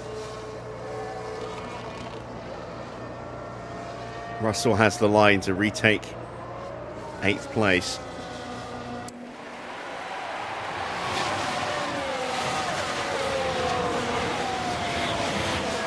Bortoletti with an issue now.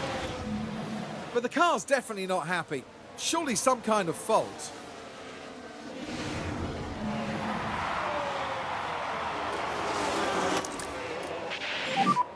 Charge on. Did Max lose Okay. DRS?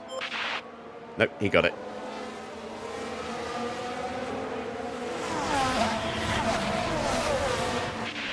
I'm starting to think He has Antonelli is DRS. deliberately driving in clean air to try and lower the temperature of his car a little bit. You see Max's engine temp in the dirty air has certainly gone up compared to Norris in clean air. So it's not just the tyres that are going to be suffering, it's going to be engines as well.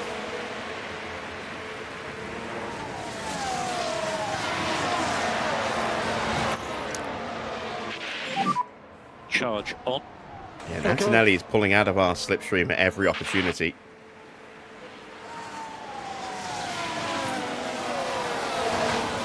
So he is driving in clean air rather than looking for the overtake.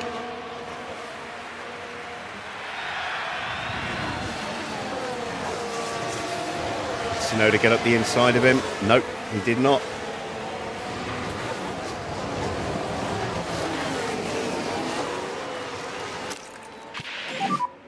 Use the energy. Yeah, confirm. And we're going to try and break away from Load Kimi push. now. Yeah, okay. Try and close the gap down to Sainz a little bit.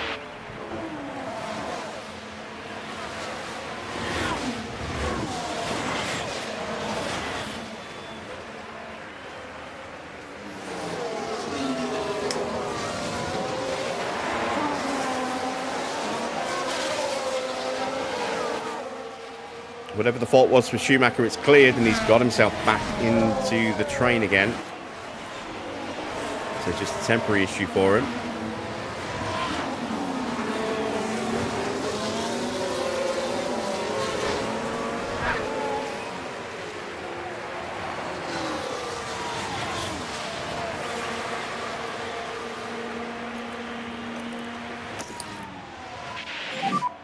And charge button on.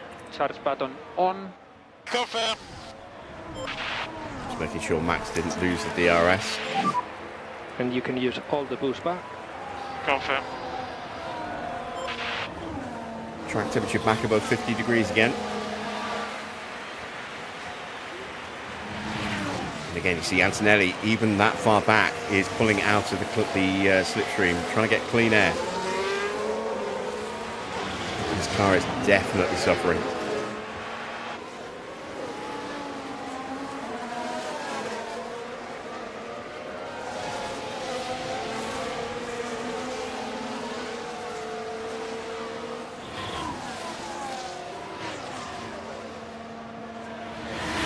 Might have just dropped him here. It'll be tight. He might have got it back in the braking zone.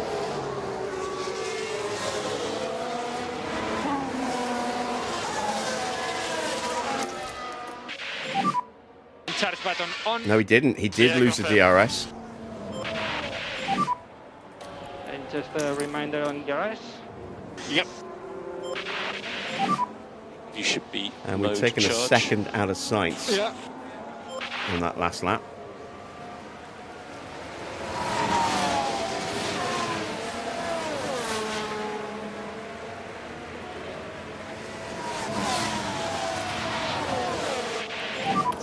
We're happy with time management. Yeah. Charge on. Yeah.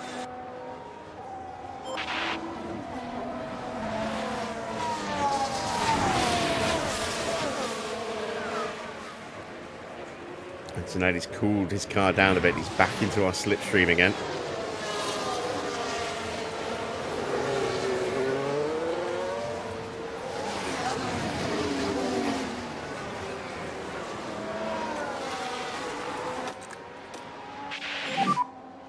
Okay, remember mode push. Okay.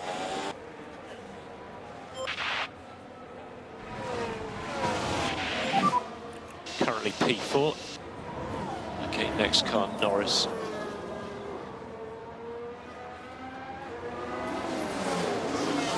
And we're kind of matching Oscar's pace now.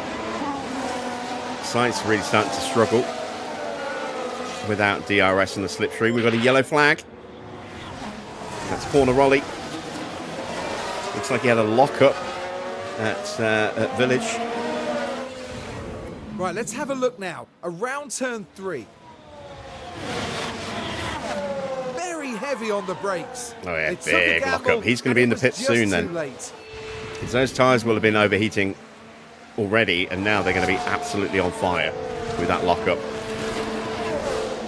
He will have lost quite a bit of rubber.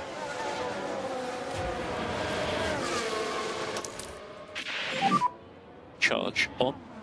Okay.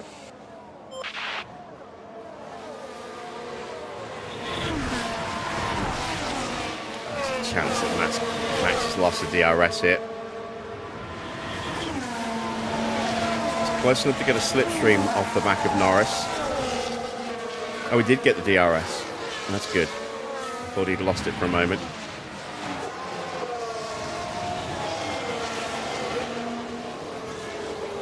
So yeah, we're racing very tactically here.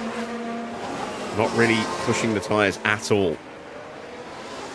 Keeping them inside that operating window as best we can so they don't wear out too soon, so that we can do a one-stop here.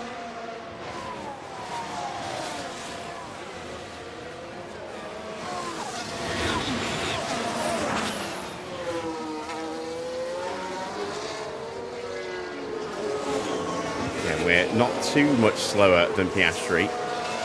And we are quicker than Sainz. Gap is coming down, less than 3.5 seconds now.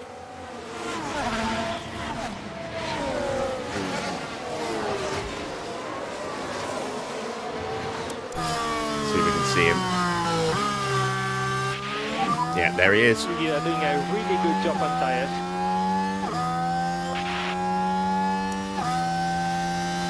See if we can see where we're losing time. Oscar's really quick in the first sector.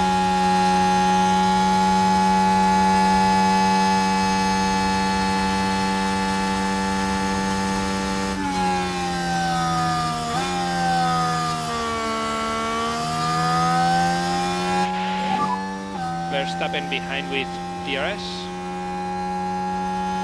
Yeah, confirm. Because we're not using the tyres as much as we could.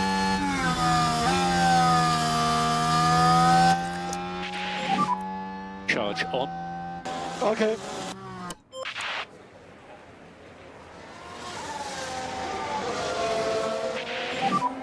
And tire phase update when you can. Tires are okay.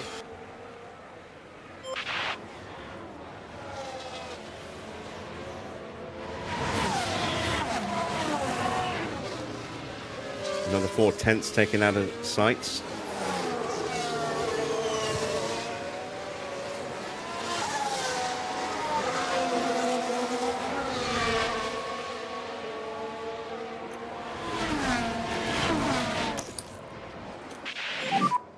Charge on, please. Okay. Ooh, Oscar's got a fault. And as far as we can tell, they've got a fault with the car. But we don't know what it is. Ah, damn you, Crofty.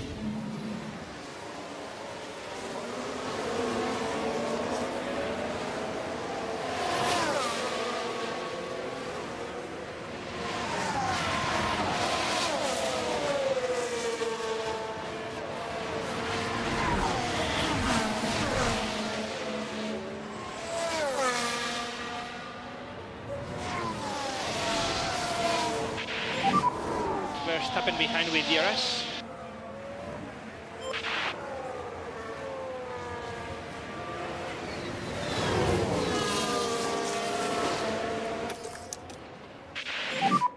Charge on. And Colapinto is the first to blink. He is into the pits.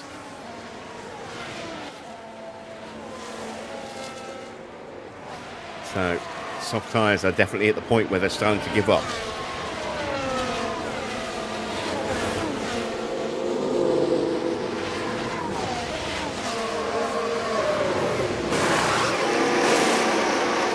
Decent stop there. Got a yellow flag. Charles Leclerc with a lockup at Village. Now we should be able to take a look here. Now How many this places was at did he turn lose 3. here? The wheels Yeah, just lock up. He'll be locked in up at the end of the lap, I there. would We're just imagine. unable to Thanks do to that. much about it. Loses 2 places. Drogovic and Gasly getting through. Tsunoda has got ahead of Antonelli. Or has he? Antonelli hanging on the inside line. Tsunoda will have the extra momentum on the exit and better grip as well with those mediums at this point.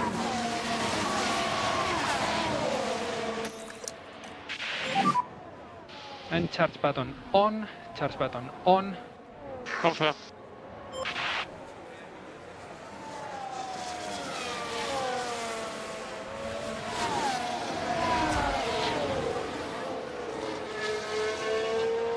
Sainz seems to have picked his pace up. He might be starting to push a little bit, getting ready for a stop.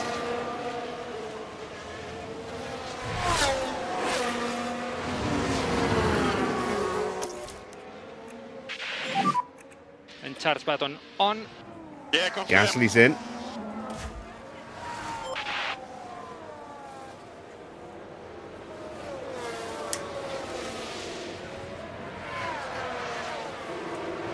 Another strange quirk of this circuit is it can actually set the fastest lap by going into the pits. Just the pit entry. When the line being so close to the exit of club.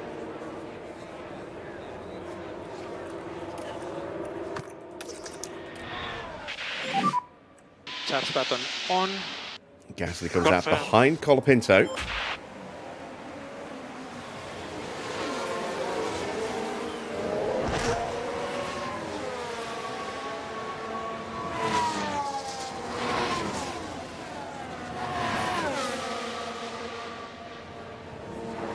I really hope Oscar is not looking after his tyres to try and do the one stop.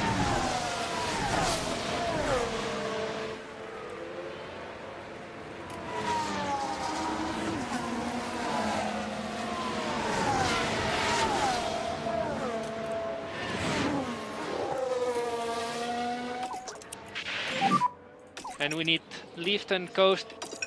Confirm. Sainz into the pits. Still margin to push a bit harder through turn 6 and turn 12. Charge button on, charge button on. Confirm. Hadjar and Leclerc coming in as well. So Leclerc went a little bit longer than I thought he would, but not too much longer. Everyone's diving into the pits, look. So maybe Oscar will be in at the end of this lap. He did a 1:34 last time round. Oh, bad stop for Charles.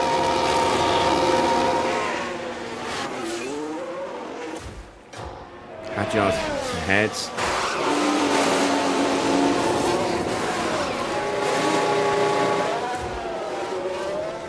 Nose to tail, Leclerc, Bearman and doing that.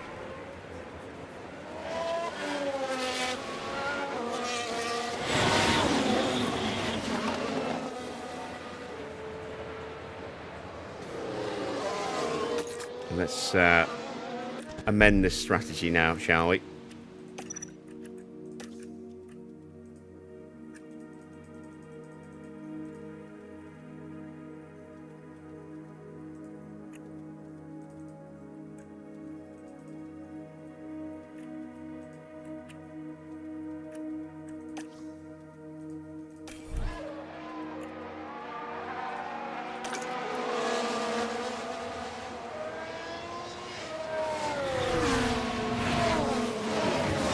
Soft tyres for Bearman.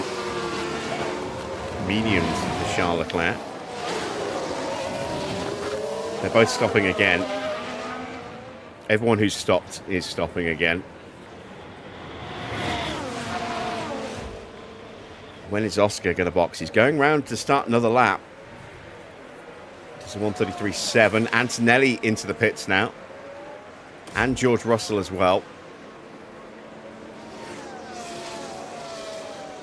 And we are slowly starting to close the gap now that we've pushed the tyres over fuel. We'll save that extra spare fuel that we've got for when we get softs. Yellow flag, do not be a VSC. Just a lock-up for Fornaroli. Now the action happens. That's going to be as they went into turn Vale. 16. And the car fails to respond. Just unable to control the car by that point. Yeah, front left locked. Lucky he wasn't carrying a bit more speed, or Colapinto could have had a little bit of a bump there. Where does Kimi feed out? In 10th place, ahead of Isaac Hadjar. And he's onto a set of mediums.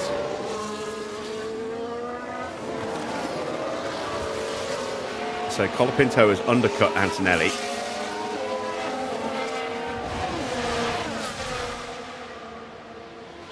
Still a few cars out there who haven't stopped. Fornaroli, who just locked up, will probably be in very, very soon as a result.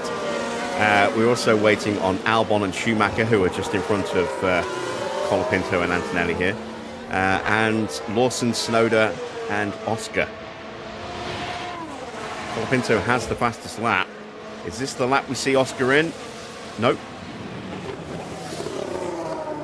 The closer he gets to lap 25, 26, the more likely it is that he's doing a one-stop.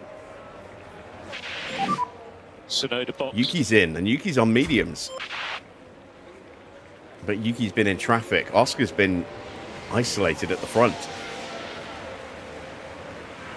It took a little bit more time out of him that lap as well. Another few tenths.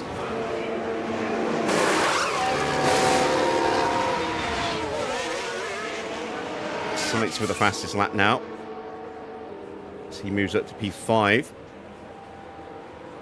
Oscar could go for hards. He could. I don't think he will. Hards are not particularly quick around this circuit.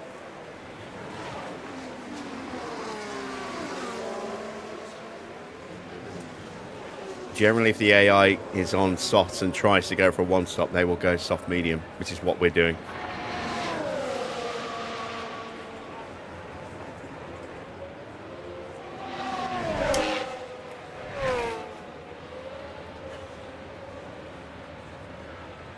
There is Fornaroli in the pits.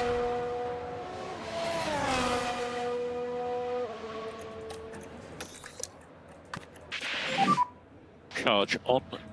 Okay.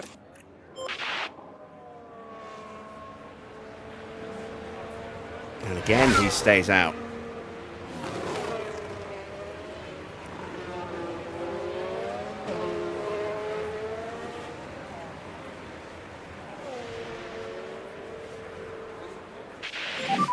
Sainz gets past Lawson.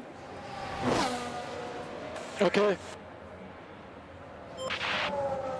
And there we go. We've got a full battery now for Max. Yeah, okay.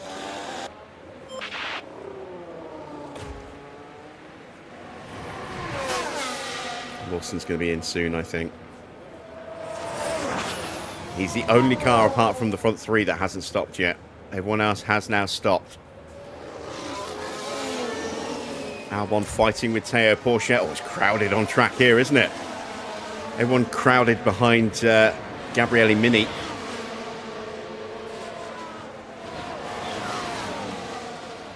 You've got Mini, Leclerc, Porchet, Albon and Lindblad all nose to tail.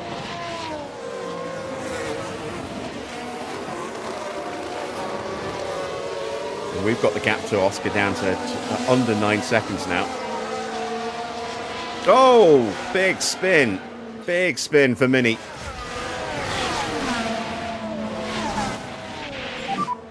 Okay, at the moment there's yellow flag. He will rejoin just in front of his teammate.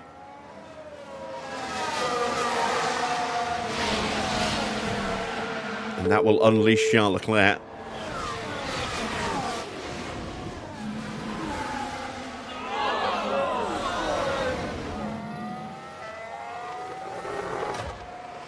But importantly, no VSC, no safety car. That's the last thing we need. Oscar's going again. His lap times are still good as well. 1:33.4 last time around.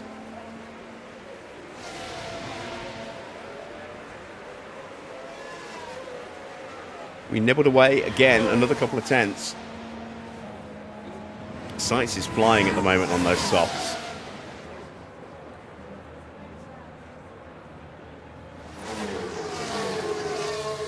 I'm starting to worry that Oscar's doing a one-stop as well. Is this an escalation of Oscar's issue? No, it's Lindblad. But there! Oh dear, that's not what they need right now.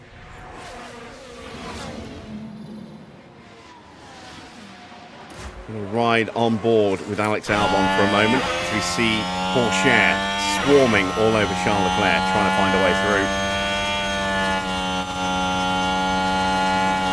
He's lost a bit of momentum, and that might give Albon a little look. How is Oscar maintaining his tyres? He's obviously got a good smoothness rating, and he's not had any traffic in front of him, so he's not had anyone pumping dirty air onto his tyres and engine. He's been leading from the front ever since he got past us.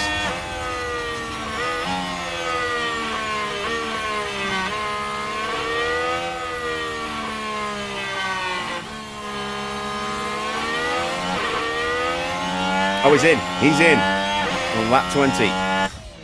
What tyres is he going to put on?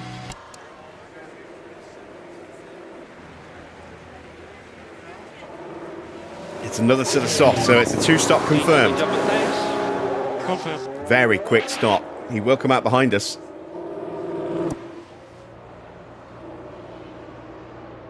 There we go. We are through.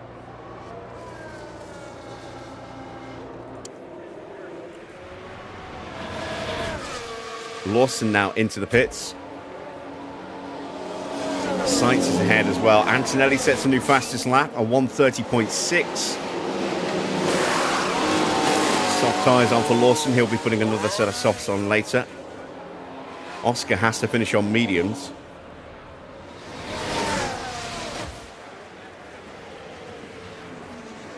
Norris still keeping Max at bay. I don't know who's going to be quicker, but we are letting them fight. So if Max can get through, he can get through. If he can't, he can't.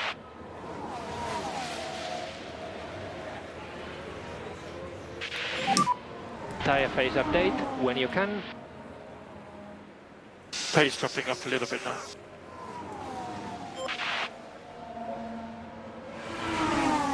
So the really good thing for us is that Sainz was able to get ahead of Oscar. Because Sainz has been on those tyres a little bit longer, so he will potentially hold up Oscar a bit to stop him from steaming straight up to the back of us. We need to try and be ahead of him before we box, if possible, or at least very close behind him if he gets through, to minimise the amount of work we're going to have to do on our soft tyres when we make our one and only stop, which is due in about 7-8 laps time.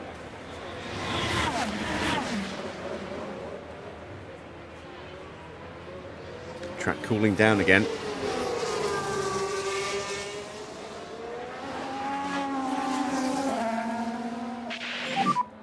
Verstappen behind with DRS. Yellow flag. That's Charles Leclerc again. He's had a spin this time at Vale. And we have single yellow. Yeah, confirm.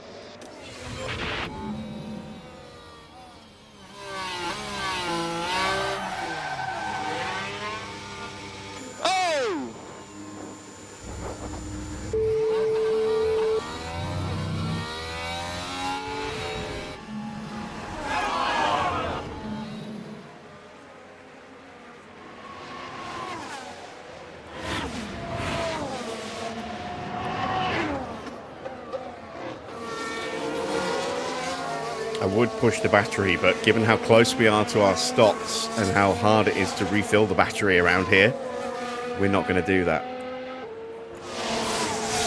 I want to have full battery for when we come out on softs. 2 reasons. 1, I want to be able to make sure that we can undercut Piastri comfortably. 2, I want to see if I can get that fastest lap while the tyres are at their best. Whether we'll be able to hold it or not, I don't know.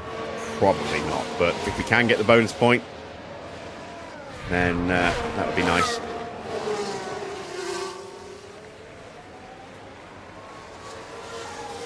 Max still cannot find a way past his teammate.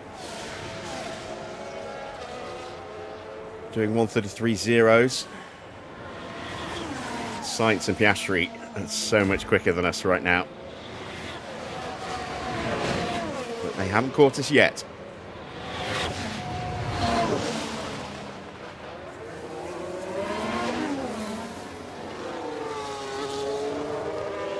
And now Oscar is going to have to suffer with dirty air and extra heat. New fastest lap for Felipe Drugovich, 1:30.4. A couple of tenths quicker than the previous fastest lap.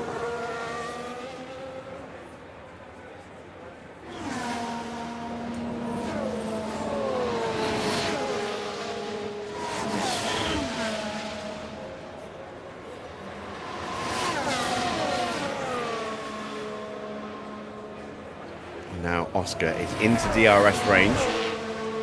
We don't know what his fault is either. He's got that fault on his car. Could be engine, could be battery, could be gearbox. We don't know. It's only a minor fault.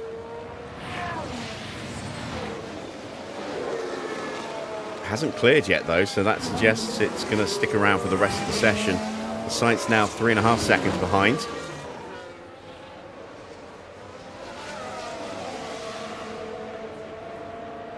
Frustrating thing is that this is the lowest the track temperature's been all race, I think.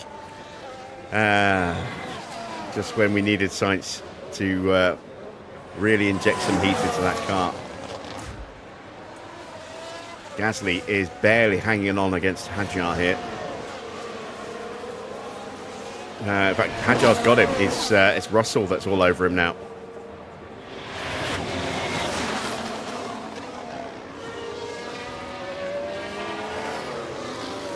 So we might see Gasly in for another stop sooner rather than later. Gap less than 2.5 seconds now to Sainz. He took a second out of us on that last lap.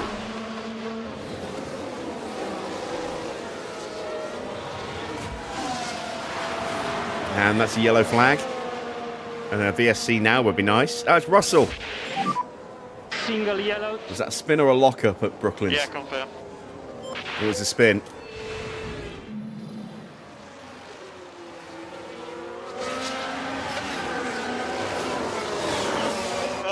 Sugar.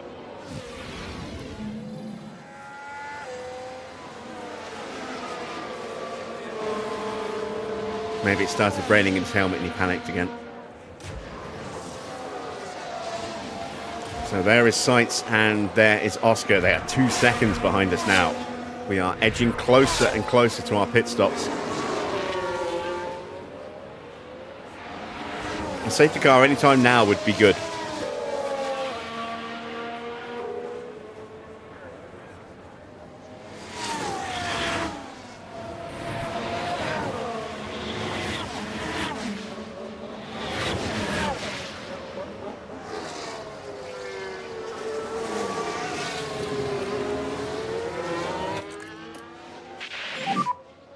Okay, remember mode push. Yeah. Lindblad's car gets worse. Well, yeah, right. It certainly looks like they've developed a fault. Yeah, we're only a couple of laps away from stopping. I think the plan is to stop Max lap 29, Lando lap 30, but we might possibly mix that up a little bit. A VSC would be preferable to a safety car.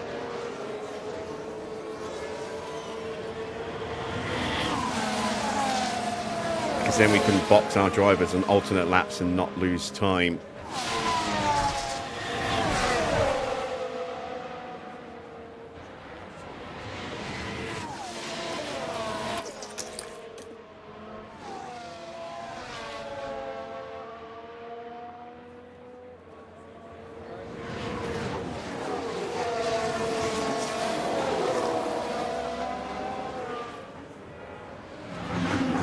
Oscar's going to find it very tricky to get past Sainz, especially once Sainz gets onto the DRS of Max. Max's tyres are not quite as good, so, and his engine's a little bit warmer as well, so we'll probably box Max first. It also potentially takes the DRS away from Sainz for an extra lap as well by doing that. Yellow flag. Lindblad. No, not Lindblad. Oh, it was Lindblad. Running wide at Stowe. Really? Oh, just running wide. Really? And that let Bortoletto slip through. There's Charles Leclerc still trying to recover after his pair of moments there.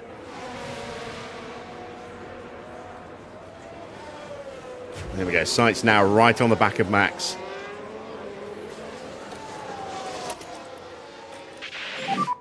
No lift off needed. You are doing a good job.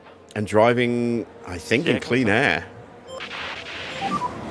Suggests that you can reduce the amount of lift and coast at turn 1. Yeah, he's driving in clean air. Which means Oscar might be able to sneak his way through if Sainz does that again.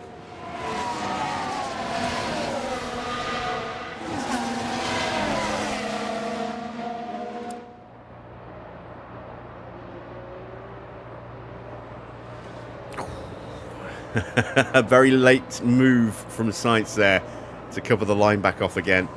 And Piastri actually lost a bit of momentum as a result of that.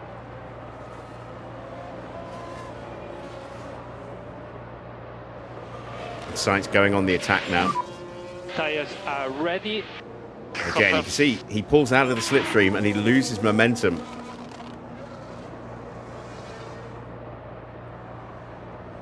Pit window has opened.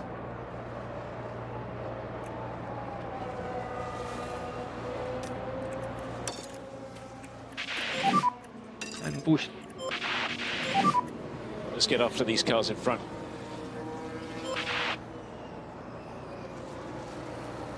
Oscar having a look.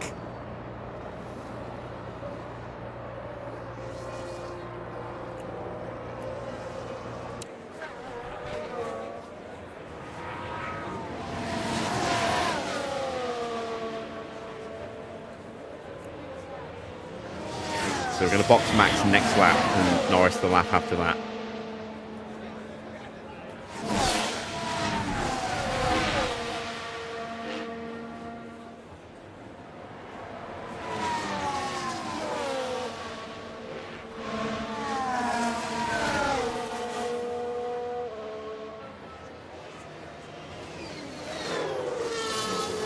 Whatever cooling Sainz had done, he has stopped driving in clean air.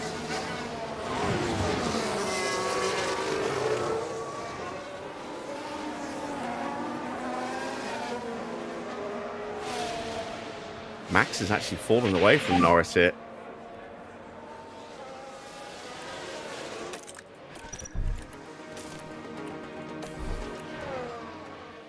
There's progress to be made. But Sainz isn't really close enough yet to do anything about it.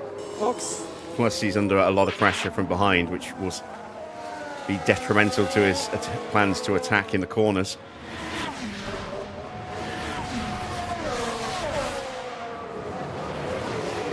To see Colapinto and Tsunoda in the background there. Porsche gets past Schumacher for 16th. Albon has not really been able to move up through the order yet. And everybody on the grid does need to stop one more time.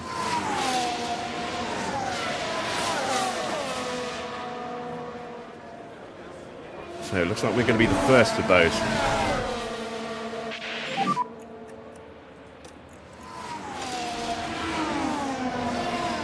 worries, mate. And tyres are good to Bortoletto's push. car getting worse. That's a cue. That's definitely a cue, and that sounds like engine issues for Bortoletto. Here's a chance for Oscar. Sainz shuts him down as Max dives into the pit lane. Sainz now 3 seconds away from Norris.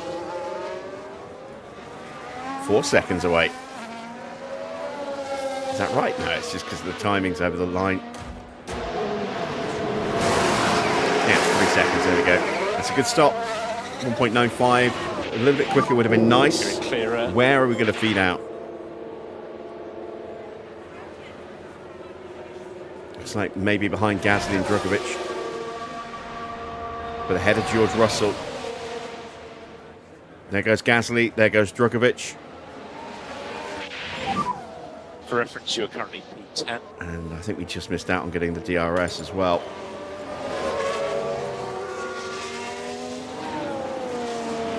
A chance for Max to get some overtakes in, maybe. 24 laps remaining. There we go. We're past the halfway point. In for the soft tyres now for Norris. And box this lap, box. Box confirmed. Yellow flag. Porsche. Spinning around on the exit of Aintree. Yellow flag. Yeah, okay. Right then, you can take a look now. Things look fine here. That's the moment they lose it. Oh, dearie me, you don't want to be doing that.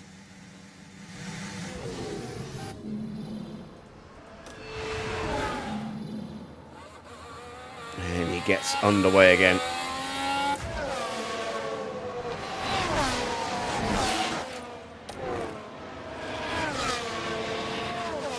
Right, Norris is into the pits. Piastri's fault gets worse. Or is it a second fault? Can you just check the... Oh, it's battery. Okay, so if it goes orange... No, it's a separate fault. So he's got something wrong with his car and he's got something wrong with his battery as well. That's a better stop, 1.89. Will be closing pit exit. Looks like Norris is going to stay ahead of Max.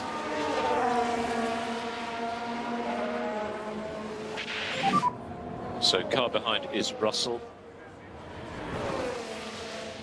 It's going to be tight. There is Max. Okay, let's get on it. Sorry, Still have Lando, to play for. just ahead. Right, this is going to be our fastest lap attempt. At the moment, P8. Okay, next guy in front is Gasly.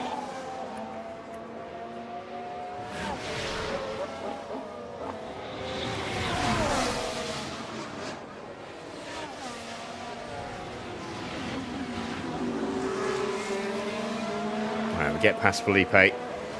We should get past Lando pretty quickly here as well. We will give Lando a push lap as well when his tyres are a bit closer to warming up. Look at Norris just twitching to say, wait, fuck off, fuck off.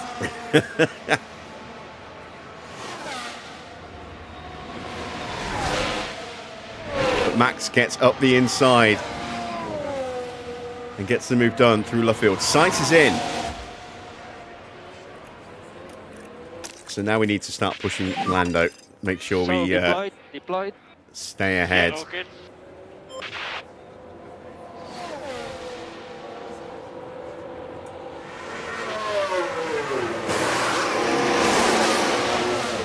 That's a good stop.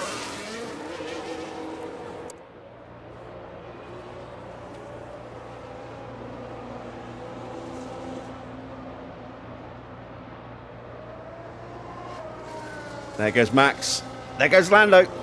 We've kept track position.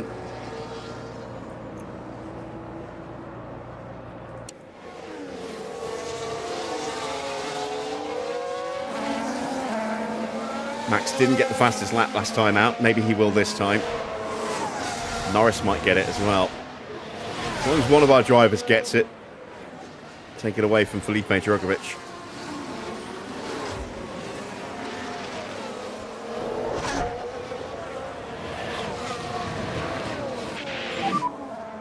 only E7. Okay, next one is going to be Gasly.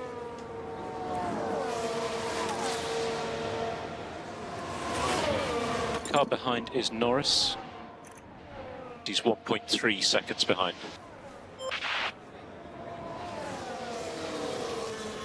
I think Norris is going to take the fastest lap here. Norris with DRS. Colapinto boxes. Max feints a move to the inside, swoops around the outside at Stowe. That was brave. And here comes Norris up the inside into Vale. And he is through.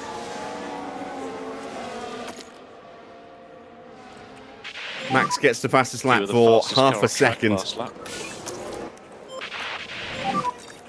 Now we need to cool those tyres down a bit, otherwise you'll just run out of battery and then you'll just be taken by everybody. So what was it? A 129.6 and a 129.2. Flat out. And we've got a nice little gap to Sainz with a car in between. We need to do the full management on this set. And now we have to really protect these tyres because we were taking quite a bit of life out of them despite them not overheating. You can see we are below the prediction. So we're going to have to run them like this for a while. Need the track to start warming up again. Otherwise our temps are going to drop too much. And then we're going to blister the tyres. Schumacher is out of the pits. Medium tyres to take him to the end.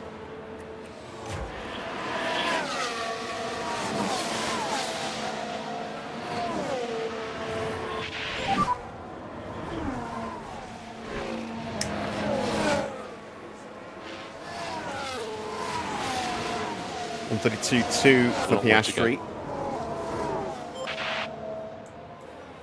We should have done enough to make sure that we stay ahead of him. He's not boxing yet. He's going around again. He boxed quite late, so my guess is he will box as Gasly peels in.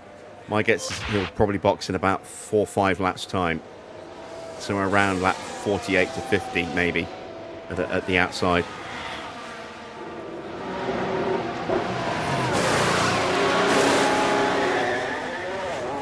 Medium tyres for Gasly. Pretty good stop. Max nailing up a move on Isaac Hadjar now. Gasly is going to feed out. He does have DRS on you. Behind Bortoletto, just ahead of Charles Leclerc. Maybe it's going to be tight. There is Leclerc. Leclerc is going to be getting DRS, and we'll try and get him into Brooklands before Gasly's tyres Just do warm your up. best.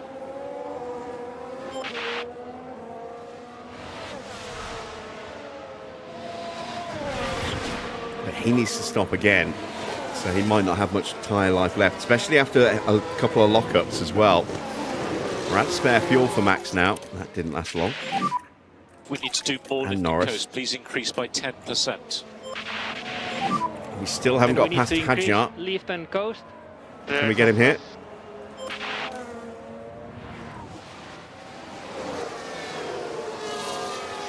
Tyre push is stopping us committing.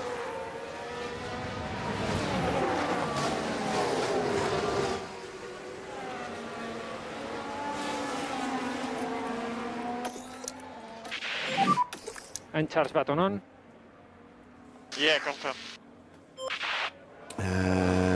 Still lapped, despite being held up by Hadjar, still lapped half a second quicker than Oscar. Norris right behind. So, yeah, we've done enough He's to 0.5 make sure we stay behind. ahead of him, unless there's a safety car, Do in your which best. case it'll be tight. And he will have better tyres than us. Fornarelli Now, with a see what mistake. happens. That's Stowe, I think. Here we are then at turn 50. Yep, Stowe. Just a bit too wide at that point, and they'll find themselves at a disadvantage if they keep on doing that. Not been a good day for Minardi today.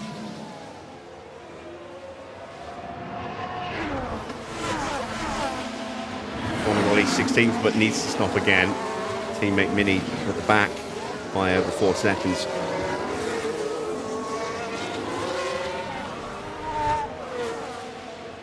Ooh, Piastri again. But it looks like they're carrying some kind of fault. Something just went orange. How's our tyre recovery going? Car behind Getting is back to the Norris. prediction line.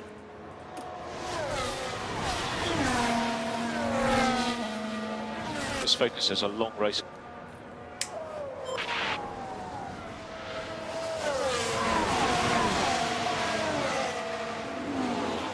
Sainz pretty quick last time round. He's has closing in DRS. on the back of Norris. He took 1.5 seconds out of us last time round, as we are stuck here behind Hadjar. But now we've got a little bit of battery in the car. We can see we can get him on this lap. Remember, long way to go in this race.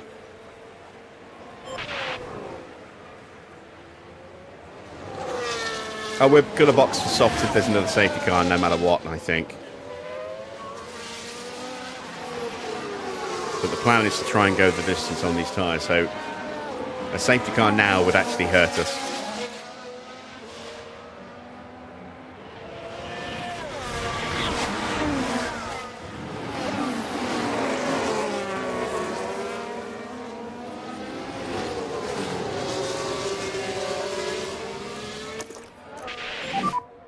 Mode push.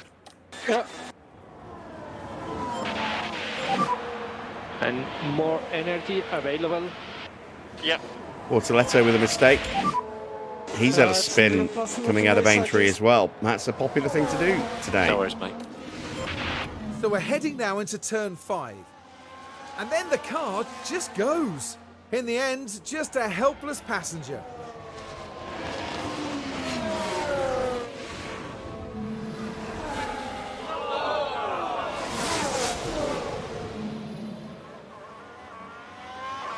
Right, we need to get past.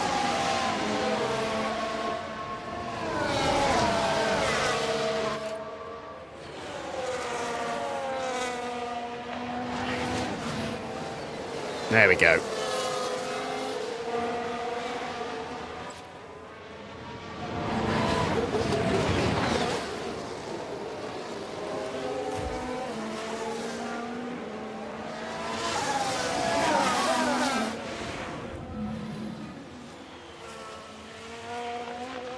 Not too bad, that.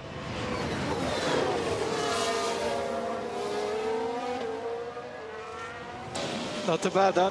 Yeah, got it right this time. All right, let's see if Norris can get through. As Albon makes his second stop.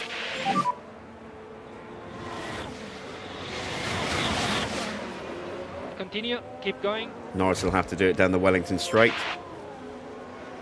Hadjar's not in DRS range anymore. Charge on. Soft tyres going on. Good stop.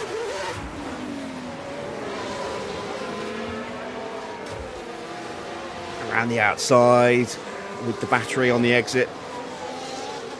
Yes, move is done.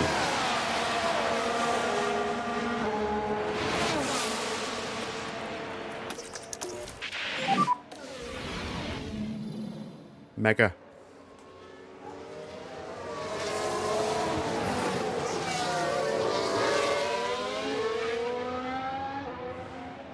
Mega.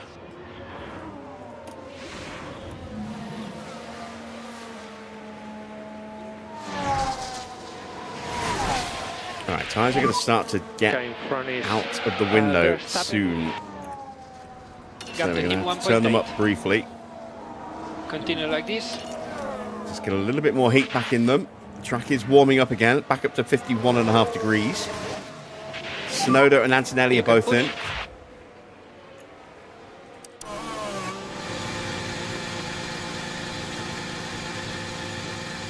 Getting close to Oscar's next stop as well.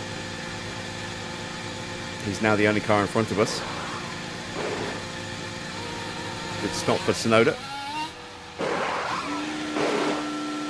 Not a bad stop for Antonelli, but not the quickest release. Russell comes in as well.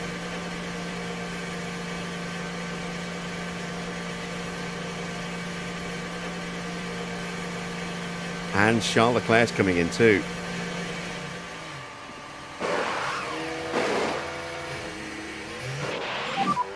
In front we have Verstappen. Gap to Verstappen in front, 1.6. Right, let's concentrate. Bearman and Schumacher get through.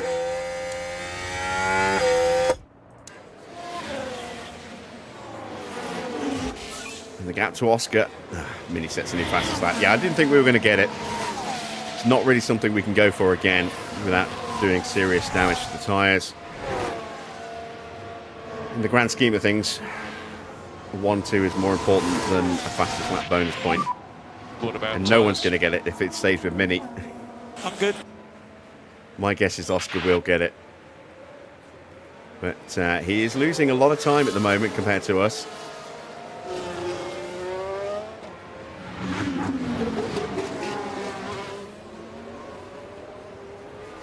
Hadjar dives in.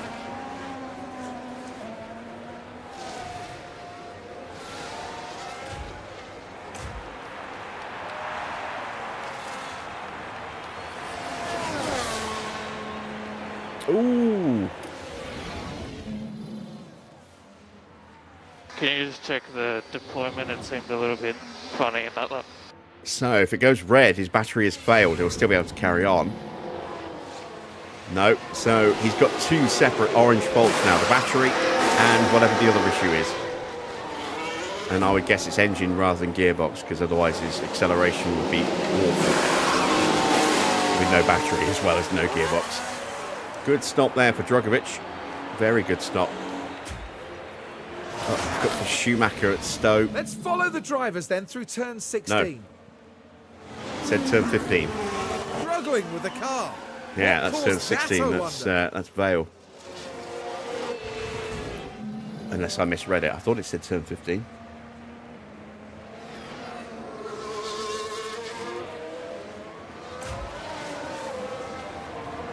Yeah, he's losing so much time to us now.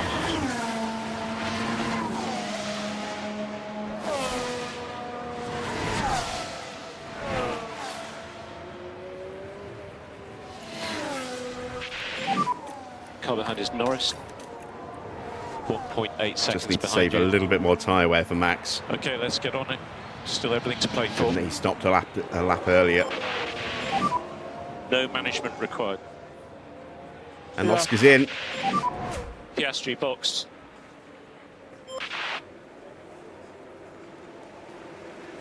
So, where's he going to feed out? He's going to have to be on mediums. He's used softs twice. Decent stop. Sainz is going to get through. Colapinto might get him as well. Possibly even Antonelli. I think Antonelli might be a little too far back.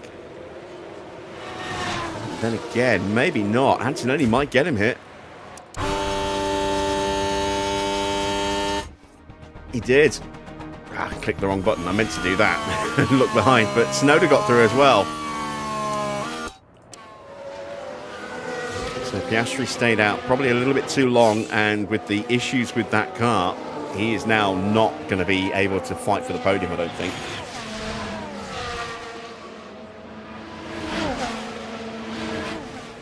It would be a hell of a turnaround for Mercedes if they can get the podium today. Is another mistake from Fornaroli. At the last turn of club.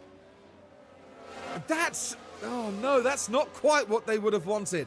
But all being well and fingers crossed, no lasting damage to the car.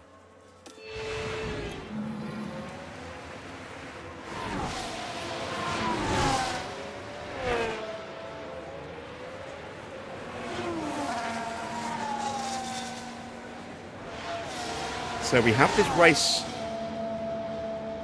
under control right now. We are sitting very nicely in first and second. We've got a 5-second gap to Sainz. And we're lapping quicker than him as well. And Piastri now down to 7th place and under pressure from his teammate.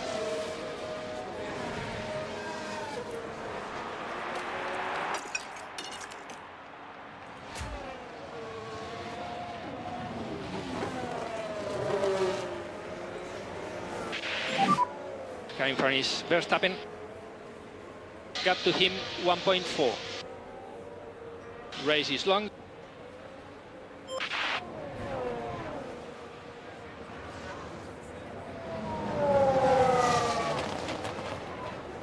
This definitely would have been harder had we not had issues for Piastri. I think we still could have won this Grand Prix, but it would have been a lot tighter, a lot closer than it is. Gasly looks to make the move up the inside at Brooklands, and that move's done before they even get into Luffield. Yeah, Oscar is seriously in trouble. Whatever the other issue is, maybe it is gearbox. But whatever that secondary issue is, because we know one of them's his battery, then if that goes red, So in front we have Verstappen. that's a retirement. Gap to Verstappen. If the battery will be goes red, that's 1.5 fine. seconds. It'll just be really, really slow, as opposed to just being really slow.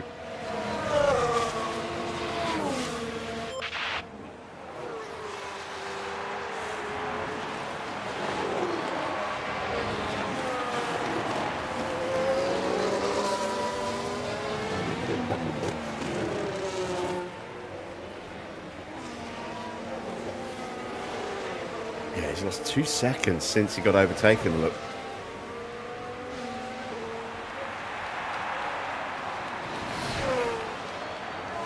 Albon has the fastest lap. What is the fastest lap? 128.5. Yeah, we're not going to beat that.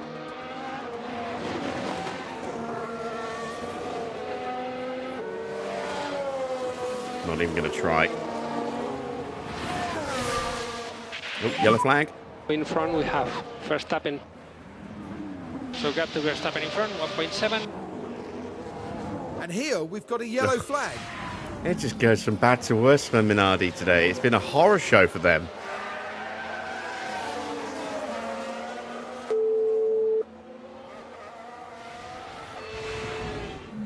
And not much that the team can do about that one.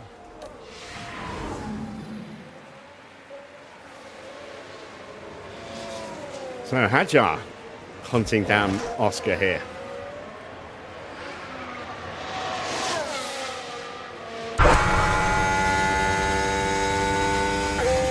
He's going to get DRS down the hangar straight. He might get him into Stowe here.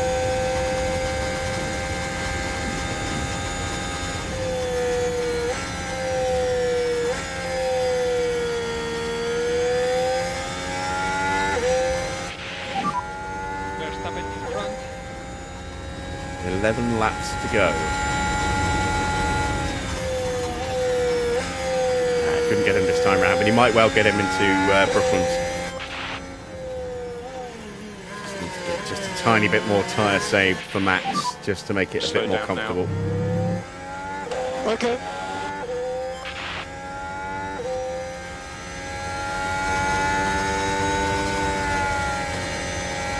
how Hadjar closed up there.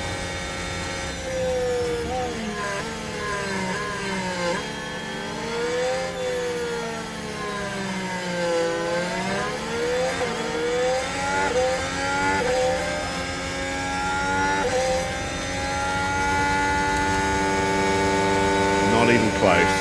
Just straight through. Let's see. He might So next car in just front is hang on Verstappen. for a point. But I think Doohan's going to get him based on his current pace and Doohan's pace. Russell's right there as well, so I'm going to imagine Russell will get him. I think Albon probably won't be able to get him.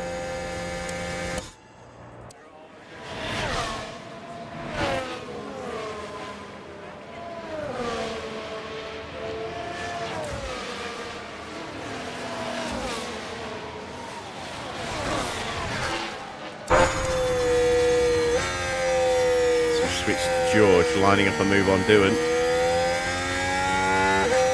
These two want to catch Oscar.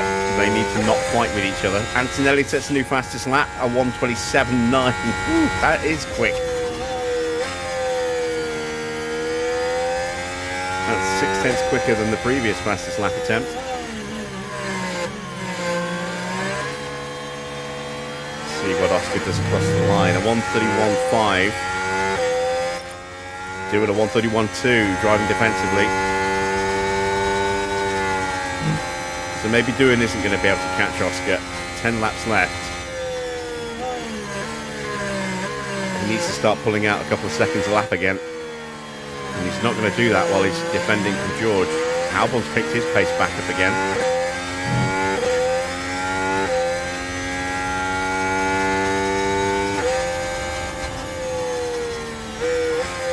George has a little look, but nothing too serious. As Drugovic gets past Ollie Bearman to P13.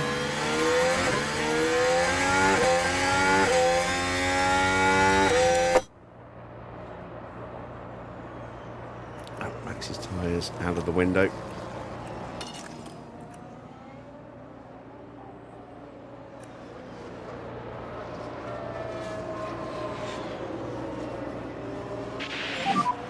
Okay, in front is Verstappen.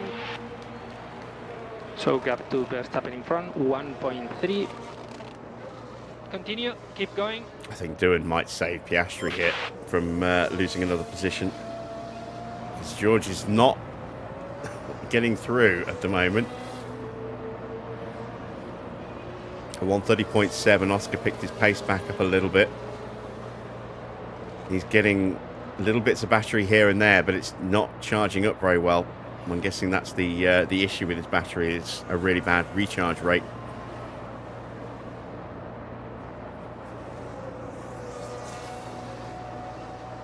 And there's Albon. Albon's now right on the back of these two.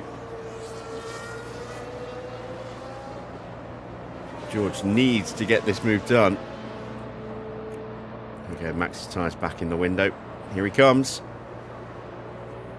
And again, he just backs off in the braking zone. He's going to have to be braver than that if he wants to get through. Colapinto's caught Sainz, and Antonelli's right there as well. We're going to have a real fight for the podium here.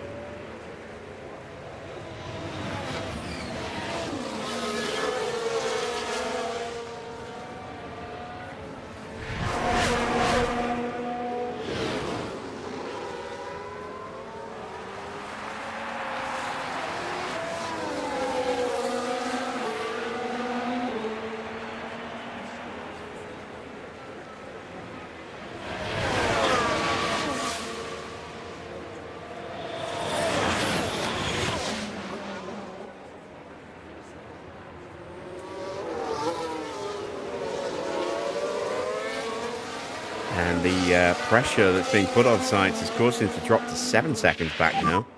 Gap to him, 1.7. Track temperature climbing again as well, 53.6. Can't see it cooling off in the closing laps that much. Norris's tyres starting to get quite high again. Well, I'd say quite high. They can go higher than that. Go up to 115, I think, before they start overheating.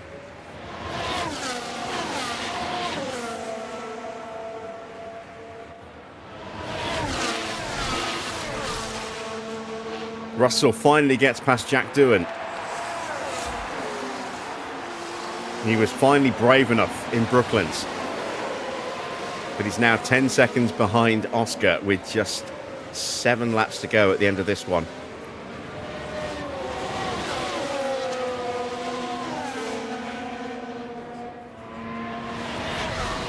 And Albon's having a look as well. This is a fight over the final points position as well as this fight over the final podium position. In front we have Verstappen. Gap to Verstappen in front, 1.6. Continue like this.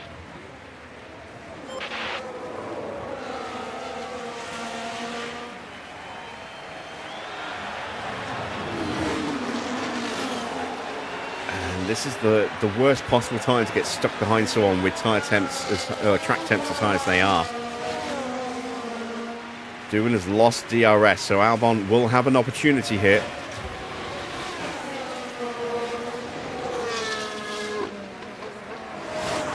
George pulled out second on Oscar, and he's going to have to do more than that if he wants to move up to 9th.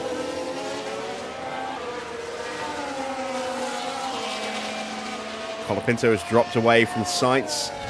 Antonelli putting under pressure as through goes Albon. Doohan tries to hang it around the outside, which becomes the inside through Luffield.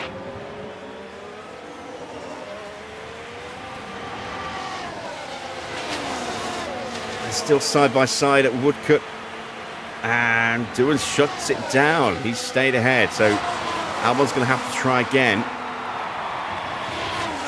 taking the pressure off George and allowing him to try and scamper away and go after Oscar.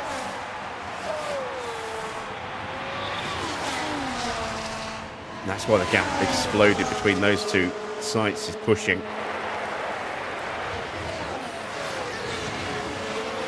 Around the outside at Stowe, that's a lovely move, and it's done.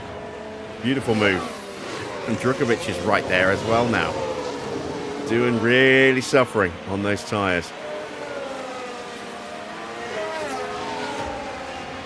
Let's turn our attention to Antonelli.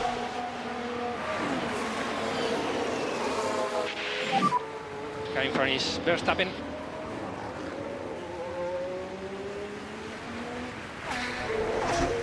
Race is long. Race is not long, race is 6 laps. No, 5.5 laps. How he always says that with like 2 or 3 laps to go. Race is long.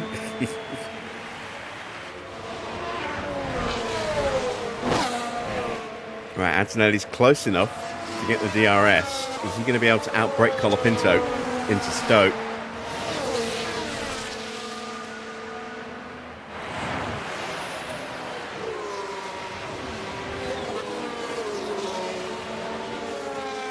Williams is very quick in a straight line. There are 5 laps to go at the end of this one. Okay.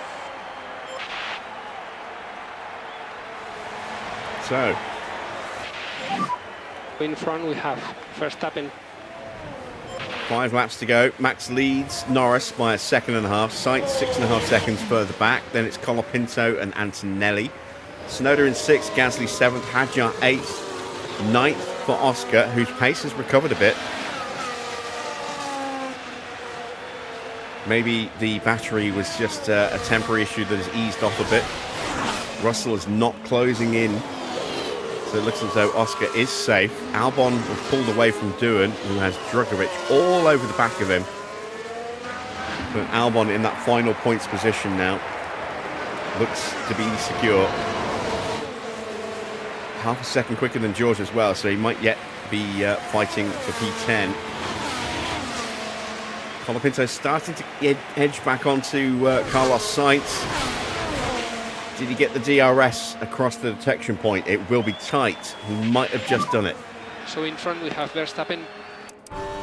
Gap to Verstappen. Rear wing is Front open, 1.3. so he did get the DRS on Sainz. I think Antonelli is in clean air to cool his tyres.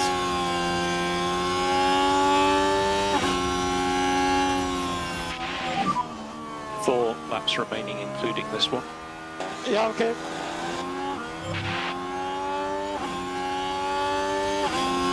Yeah, Antonelli's driving in clean air.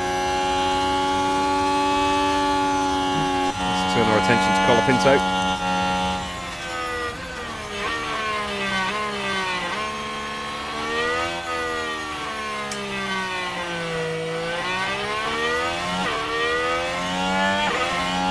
Podium.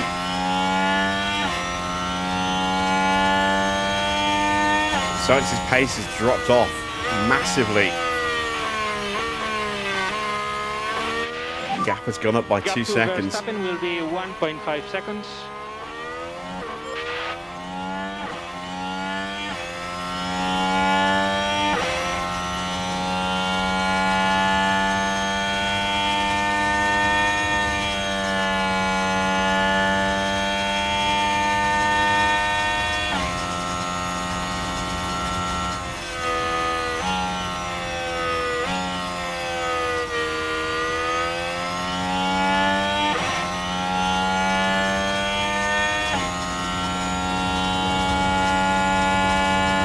Closing in, but he's not close enough here. Will he throw it at the inside though? At Vale. Don't think he's close enough for that either. 3 laps to go. There are 3 laps remaining, including this one. Yeah. Piastri looks to be safe in 9th. Russell is making no impact at all. Albon not really closing down Russell. This is the fight. A 3-way dance for the final step of the podium.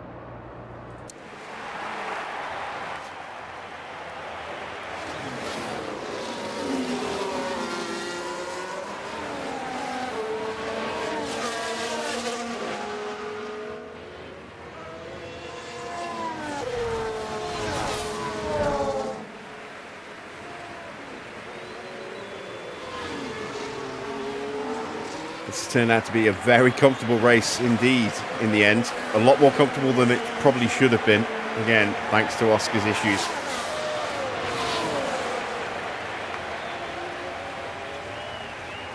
But starting on the mediums was definitely the right call.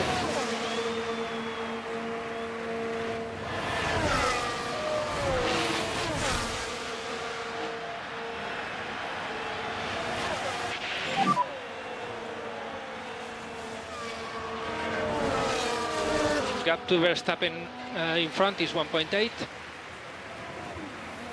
Gasly trying to chase down Yuki Tsunoda as well. He might still have a chance. 2 laps remaining.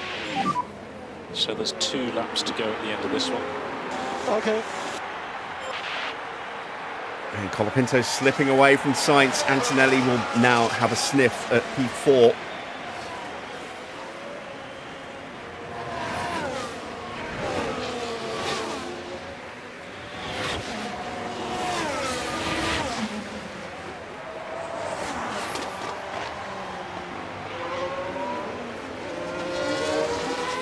Tsunoda's closing them all down.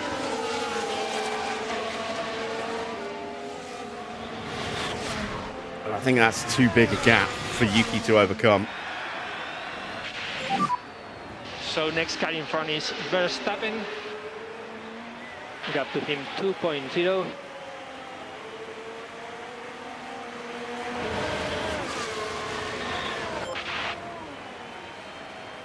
Antonelli slipping away as his tyres let him down. He's just in DRS range.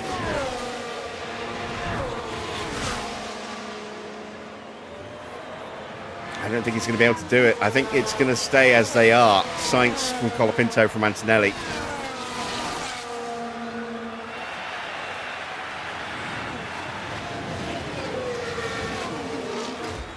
Meanwhile, Max crosses the line to start his final lap. There is Lando, 2 seconds behind.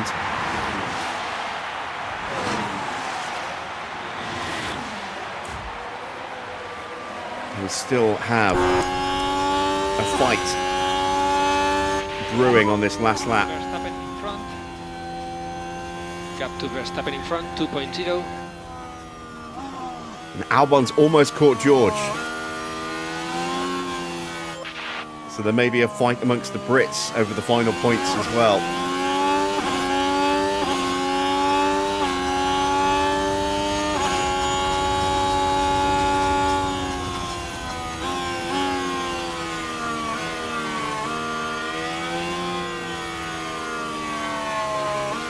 This is the closest Antonelli's been. It's going to come down to the hangar straight.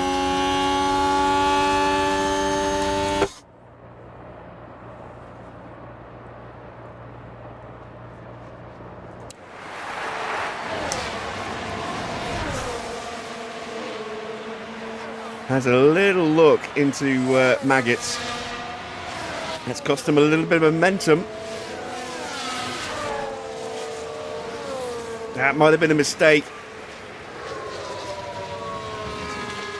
He's not close enough for Stowe. Is he going to have a last lap lunge? Was that a good race or was that a good race? You tell me. Max wins. Norris second. So much to the team. Thank you very much. Great job. Stopping on the marks and going to P1, please. And there it is, the Dutchman, Max Verstappen, has taken first.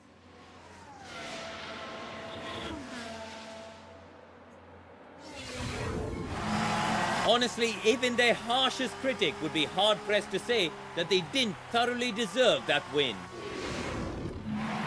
And checkered flag. Okay, so P2, P2. Good job, everyone. Thanks, boys and girls. Well done. Really good job. Well drive. And into the pit lane, please.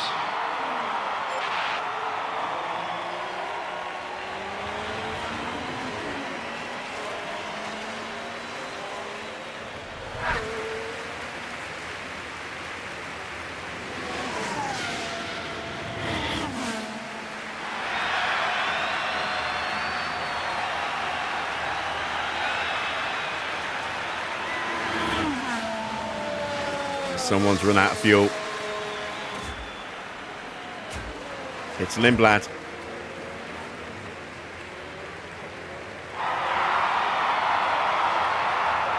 And that's it.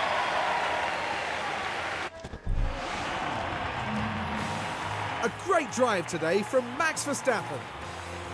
That was a really well-executed race, I thought. Major credit to the driver, the pit wall, and the whole team for that win. It's hugs all round for the team.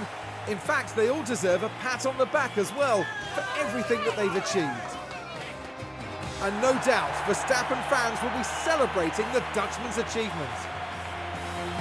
It gets even better for the team, with both drivers scoring a podium finish this weekend. Well, we might be in Britain, but our podium finishers won't be celebrating with a cup of tea tonight. They'll be staying true to Formula One tradition.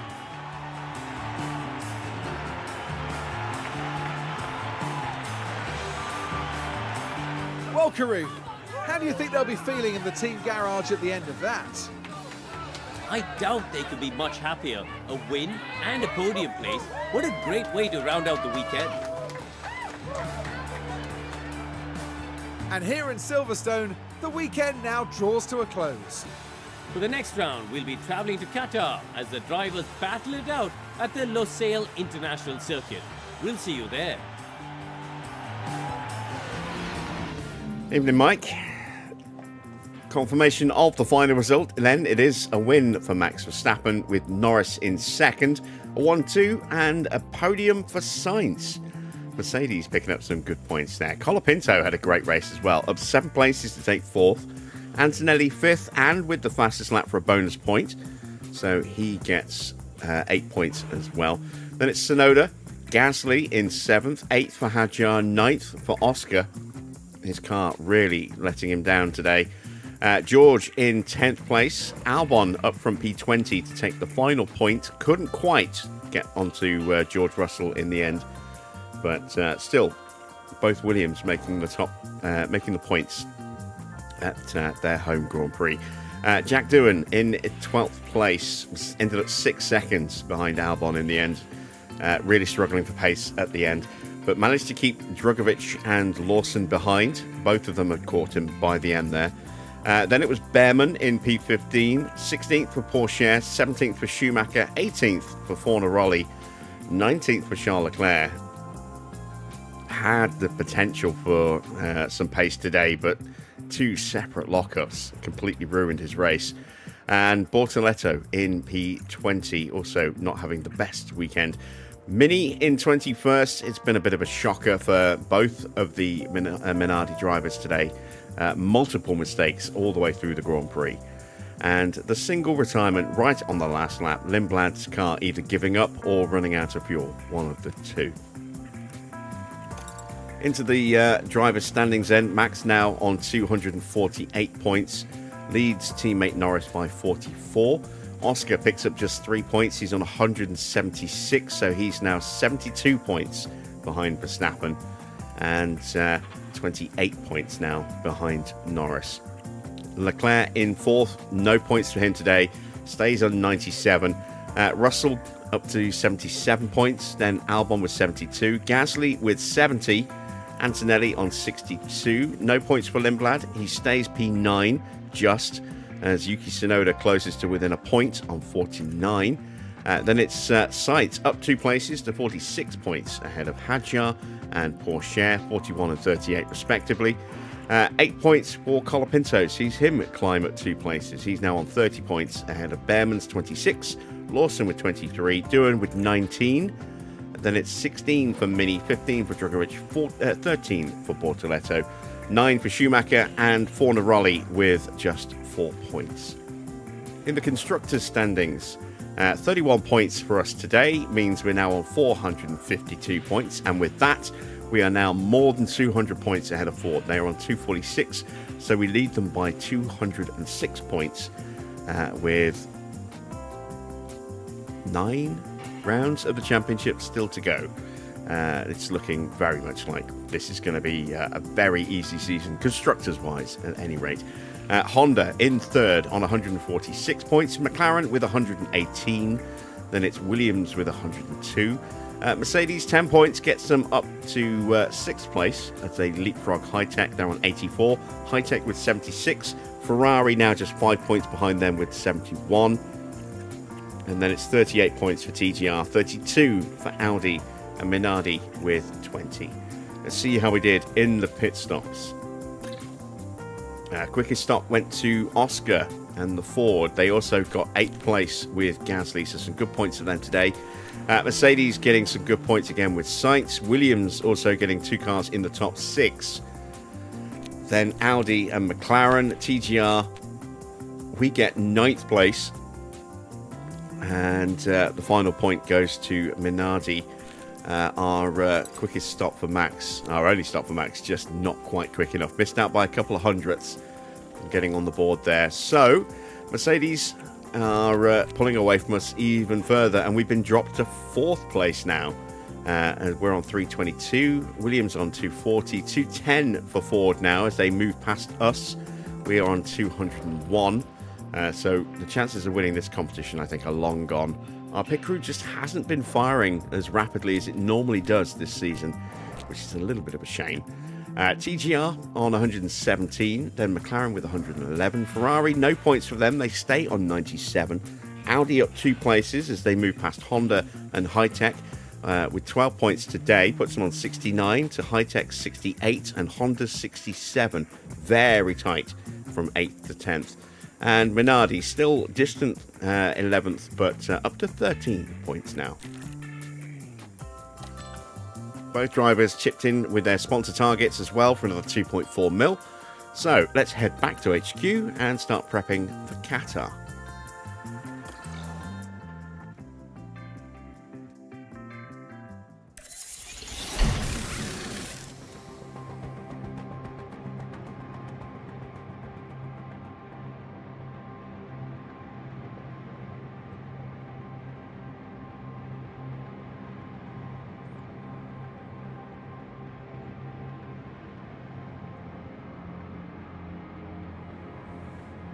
All right, so before we wrap things up here tonight with a little bit of behind the scenes stuff, a little bit of stuff back at HQ. A reminder, I will be back on in a little bit with Banished, probably in about half an hour or so.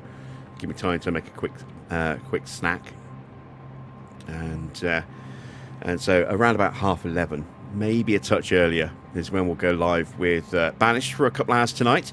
And then a reminder as well, Monday we'll be starting the 2013 series from Formula One Manager. That'll be Monday and Tuesday, and then I might do something different Wednesday, and then Thursday and Friday for definite will be when we pick this series back up again for the next round in Qatar. Might do this on Wednesday as well. I haven't made my mind up about Wednesday yet, but yeah. Banished later tonight, and then the 2013 series starts on Monday. So let's get ourselves back to HQ. We've got our spare front wing projects done. Let's check in with the board. They should be delighted with the 1-2, and they were. Fantastic stuff. Let's take a quick gander at facilities. We've got 2.7 mil in the bank. The factory needs a refurb, as does the CFD sim, which we already knew about. Design Centre is also very close to needing a refurb, and the wind tunnel, and the suspension sim's coming soon. Car Park Test Centre, not too bad. So a lot of things are going to need refurbing in quick order here. Team Hub is not too bad. Race Sim is now fully refurbished, and the helipad has gone. That definitely needs to be refurbed quickly. There we go. Memorabilia room's okay. Hospitality refurb's going through. That's just 3 days away. Weather Centre upgrade still a week away. Tour Centre's okay. Boardroom's okay. So a lot of potential expense brewing in the background, and we still need to pay for new engine parts for Max as well. Yeah, money's going to be a little tricky for a couple of weeks until we get that monster 12.5 mil payout from our next sponsor engagements. Right, into the inbox. Looks like the cars came through unscathed, which is nice. And there we go. Yeah, lovely stuff. No damage at all. Very nice. Let's move forward a couple of days.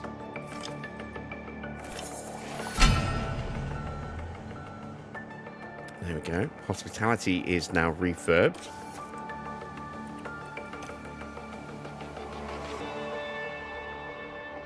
There we go. Clear that off. Move forward an extra day. Let's take a look at the forecast. It's going to be hot, so tyres could overheat. I don't know whether or not to keep an extra set of hard tyres available for this one. Might do. Yeah, we might look at doing a medium hard. Possibly. I don't know. Qatar is one of those strange tracks. I'm not really a fan of this circuit. In-game or real life, for that matter. But it's very much in-game. I don't like it. So, I'm not quite sure how we're going to approach that. Luckily, I've got some time to think about it, because we're not going to be doing it till Wednesday at the earliest. Maybe Thursday. So, before we end tonight's stream, let's dive into some of the statistics a little bit more and bring the editor back up.